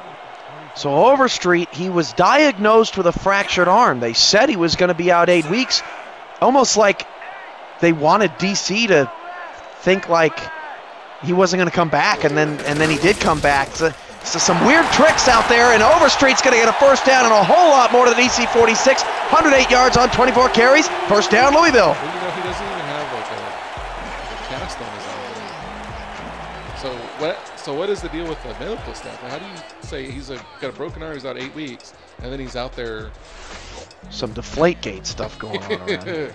There's There's some for all you conspiracy theorists out there. Start blowing up the inbox of the SFL commissioner with your theories. That is not okay. Hand off to Overstreet, and that's no gain. And it's 2nd and 10. Clock is still ticking, and Louisville's down 8, trying to save their season that was ripped away from them by Richard Snowden 3 straight drives. Well, you know, and this is actually with Snowden or with Overstreet coming back, it actually could be a bad thing for Louisville as they're trying to focus on giving him the ball again instead of letting the P-Funk stand and moving the ball down the field. You're still down potentially 2 scores if you don't get the 2-point conversion. 2nd and 10 of the 45. Tight set, but we've seen him throw out of this. That's what they're going to do. Overstreet takes the pass. Overstreet can't make the man miss. And I will say, he does not look, he's hit some holes, but he hasn't made anybody miss since he came back. As explosive or as confident as he was. And he may be wondering, why do you keep giving it to me? Let's throw the ball. Maybe the cast graphic wasn't built back in 2007. Maybe that's it. Maybe it's an Invisishield. There you go. Yeah.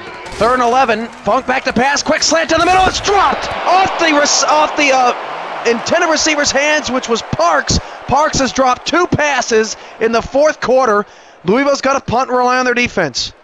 That's yeah.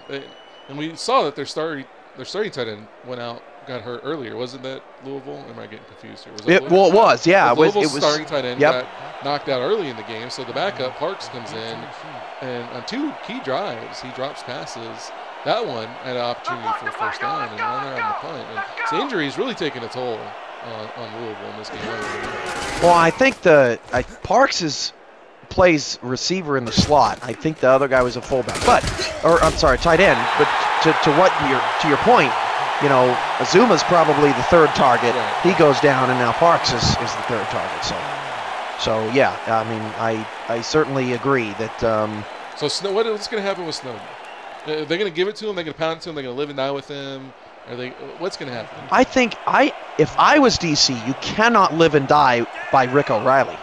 So I would rather live and die with Richard Snowden. It looks like they're blitzing here. Showing a blitz. They come with a blitz. Snowden tries to get to the outside. Oh, Richard Snowden got to the outside. 1 man to beat, and Freeman saves another touchdown.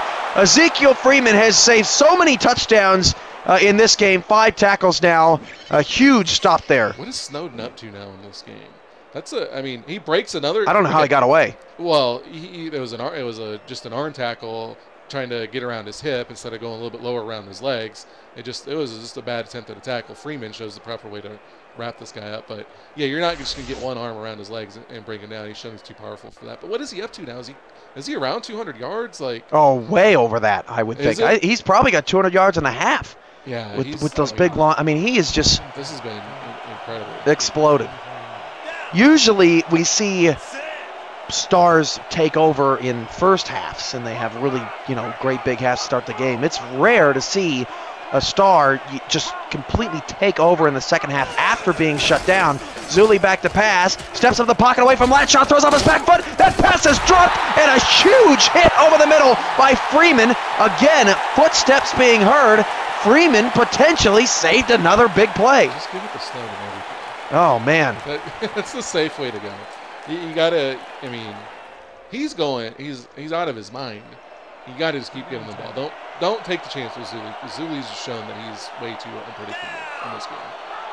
2nd and 10 out of the eye. Corky has been dead silent for a long time. Hand off Snowden. No, Snowden is hit by O'Reilly.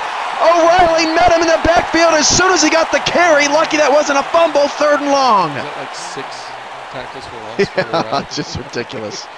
That guy, I mean, you got to give him credit. They were isolating him, and they were keeping him away from him, and they were, going outside. They tried to run off, I think it was A-gap. They tried to run through there, and he just blew it up. But you got to stay away from him. 3rd down, 13. Crowd chanting defense. Down to 2:08 to go in the 4th quarter. Louisville down 8. 3 receivers for Zuli. Snowden in the backfield, and they're going to hand it off to Snowden, and Snowden is going to get 1, and that's the 2-minute warning. Smart or not smart there for the Dragons? 2:37, by the way. I mean, I don't hate the call. I mean, your defense is playing phenomenal. Overstreet hasn't looked like himself since he's come back. Skeletor P-Funk hasn't looked super sharp. When your defense is done well, you know you got playmakers in the secondary. I don't hate the call. I mean, the only thing is that you waited and you snapped it right before the 2-minute warning. Right. You wait to snap it after the 2-minute warning and burn some more clock. But I don't hate the call.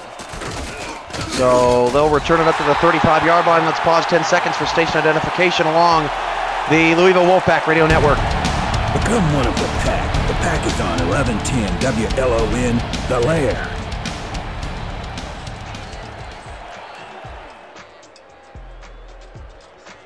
This is what seasons are made of, folks.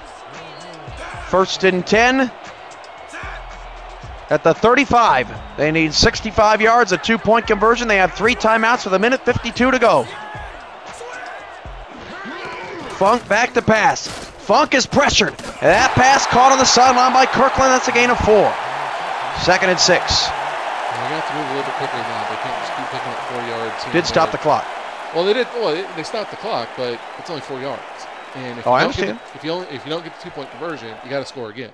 And so you can't just nickel and dime your way down there. You're going to have to leave yourself a little bit of time in case you don't get the 2-point conversion. Kirkland's had a brilliant evening. 10 catches, 122 yards, 2 touchdowns. One of his best nights of his career. Funk back to pass, 3-step drop, throws. Oh, he overthrew a receiver and it hit Trevelyan right in the stomach. And he dropped another one. Well, you wouldn't have saw him drop that last week. He came up with 2 picks last week, and it's surprising that he dropped that. And Skeletor P-Funk has not looked anything like himself. It's even more surprising that he overthrew that as poorly as he did. Well, we talked about it earlier in the game. How is he going to adapt to the first playoff game of the year? And he has not adapted well. 3rd down and 6, 4 receivers. Overstreet in the backfield, but has been largely ineffective since returning back from injury. Funk is going to hand it off on 3rd and 6, and DC was not expecting it, and they got a 1st down. That was a tricky little draw play there. Handing off to Overstreet, he's able to pick up the 1st down. It's taking a lot of time off the clock. That's the only thing I don't like about that. Hand off Overstreet again, and no gain, and my goodness, I hope they got a pass play in this audible set. They might be in trouble. Or they're in some big trouble. 2nd and 10. They're going to run it again. Overstreet. Oh, he fumbled it, and DC has recovered. Overstreet coughed it up, and Leroy Ambush, maybe the final hero of the night. We're going to take another look at it. Ambush forced the fumble. Wow. DC takes over. Louisville cannot give up a 1st down, and the ball game is over. Wow. I'm speechless. Wow. The DC's defense, I mean, you have to give it credit. They did this last week. DC's defense is highly, highly underrated. They have big playmakers who step up in big spots. Can Snowden pick up 10 yards? You bet! Richard Snowden got the 1st down at DC! The 5 seed, back-to-back years, or back-to-back weeks, getting ahead of myself, on the road, looking like victors. Snowden is, man, I'm really at a loss for words. I don't know what to say. I mean, I don't know what we can say about it. Snowden is just the end of the 3rd quarter, put this team on his back, and it's like everybody's play stepped up. Now, the DC defense was playing well the whole game anyway, but they finally got their 1st turnover, in the 4th quarter, and it just, Overstreet goes out, Snowden steps up, and the entire complexion of this game changed. By the way, as pointed out very wisely in the chat, Richard Snowden is still going. 5-yard gain. As pointed out, Leroy Ambush hit his broken arm on that fumble. Wow. He was carrying it with his left arm. Why he was carrying it with his left arm? Because he was carrying it down the sideline, and if you remember, he turned and he got popped on that side. And he coughed it. I don't know. This has been a crazy night. That's a heck of an observation. I mean, that's a great point too. The invisible cast. They couldn't see it, but they still were able to get the helmet on it and knock it out. And that's, that's one of those things. Is just bringing him back injured. Does that come back to bite him in the foot? Did they shoot themselves in the foot by bringing him back, thinking they need him out there? Have Skeletor P-Funk and those good wide receivers out there. They bring back Overstreet. They go to him one too many times, and his lineup costs them. Now, not so fast here. 1:05 to go. It's 3rd down and 7. DC is in the victory formation. If he takes a knee, that could potentially put him out of field goal range. The clock is going to wind. If I was DC right now, because they're going to have to snap it again. Well, you had to give that to Snowden. You got to give it to him, and you got to let him see. And he can pick it up. He gets you more yards. You get closer to the first down. You got to give it to Richard Snowden there. That's a terrible decision, I think. I've got to punt it. You can't. I mean, the field goal. Yeah, you don't want to give him huge field. Yeah, the field goal ends the game if you miss, and that's what they're going to do. Yeah, very questionable play call. This is a crazy ending to the game, though. I mean, this is one of those things, like, we hadn't had a game like this when I've done it. Right. The game on Saturday was phenomenal. A lot of excitement in that one. But a lot of the games that we've done, a lot of defensive slugfests and the Dragon punter put him inside the 5. Where have we seen that before? Fourth quarter. All of a sudden, these punters come out of the woodwork in the fourth quarter, and they just down it inside the 5 every time. Like there's a sorcerer somewhere that's watching this game and is like putting spells on things and just making this wildly unpredictable, crazy stuff happen. And now Skeletor P-Funk had 18 seconds left, and I mean, I would bet the house on it, but this ain't over yet. Especially with A.J. Blaylock, 11 touchdowns, makes some big plays.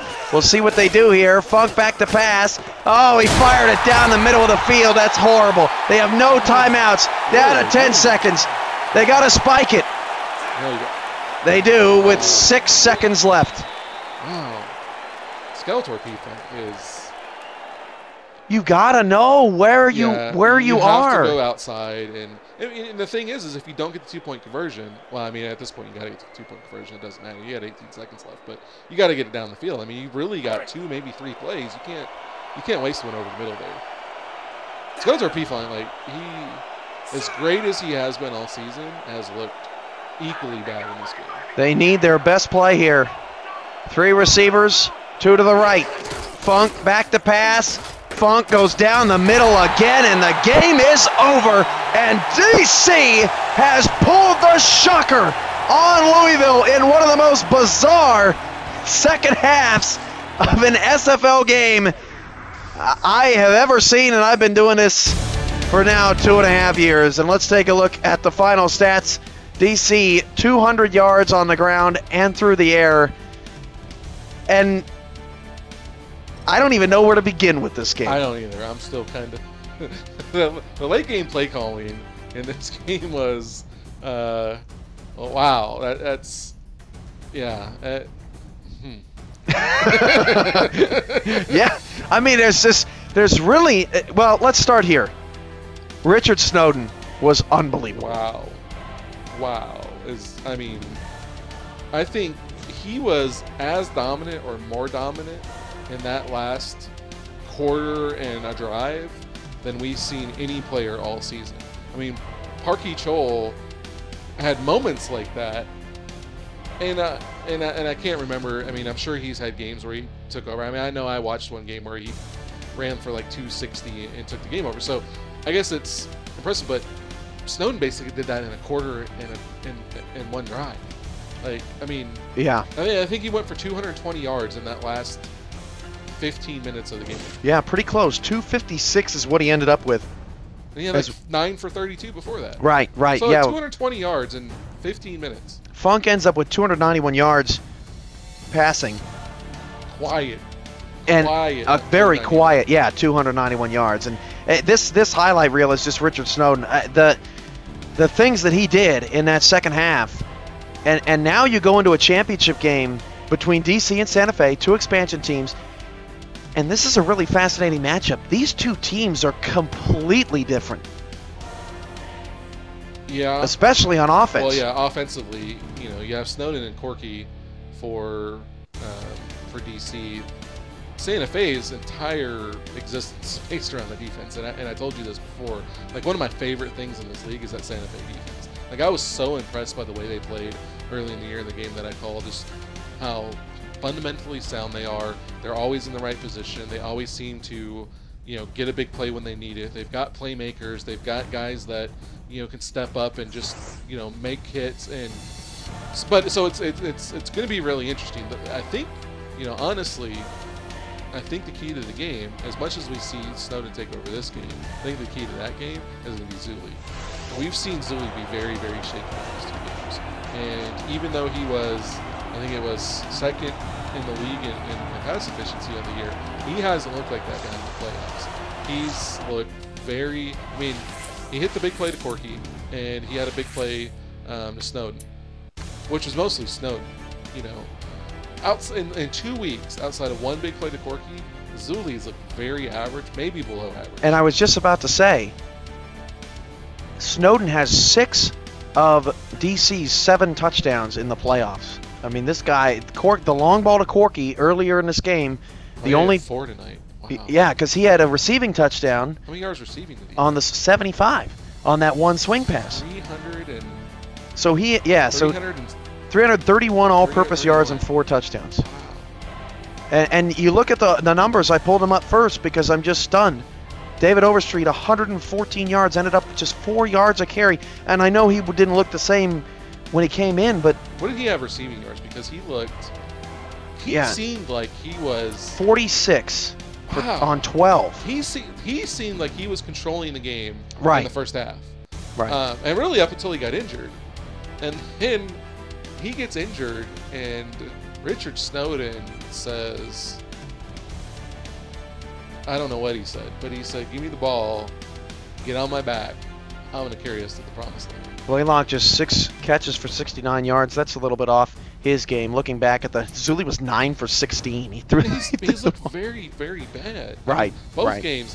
And Skeletor P Fun, even though he completed 73% of his passes and threw for 291 yards, he did not look. I mean, 6.5 yards per attempt. Like everything was just short checkdowns. Like he did not take shots down the field. And the couple that he tried almost got picked off. He had that one drive where 3 plays in a row, he had an opportunity to pick it off, and the last one could have been a pick 6. Like he looked really, really shaken. Maybe the energy of the playoffs was too much for him. But I think the same thing for Zuli. And like I said, I think that's the key to next week is Zuli, because I don't think Snowden's going to be able to have a game like this against the Santa Fe defense. I don't think so.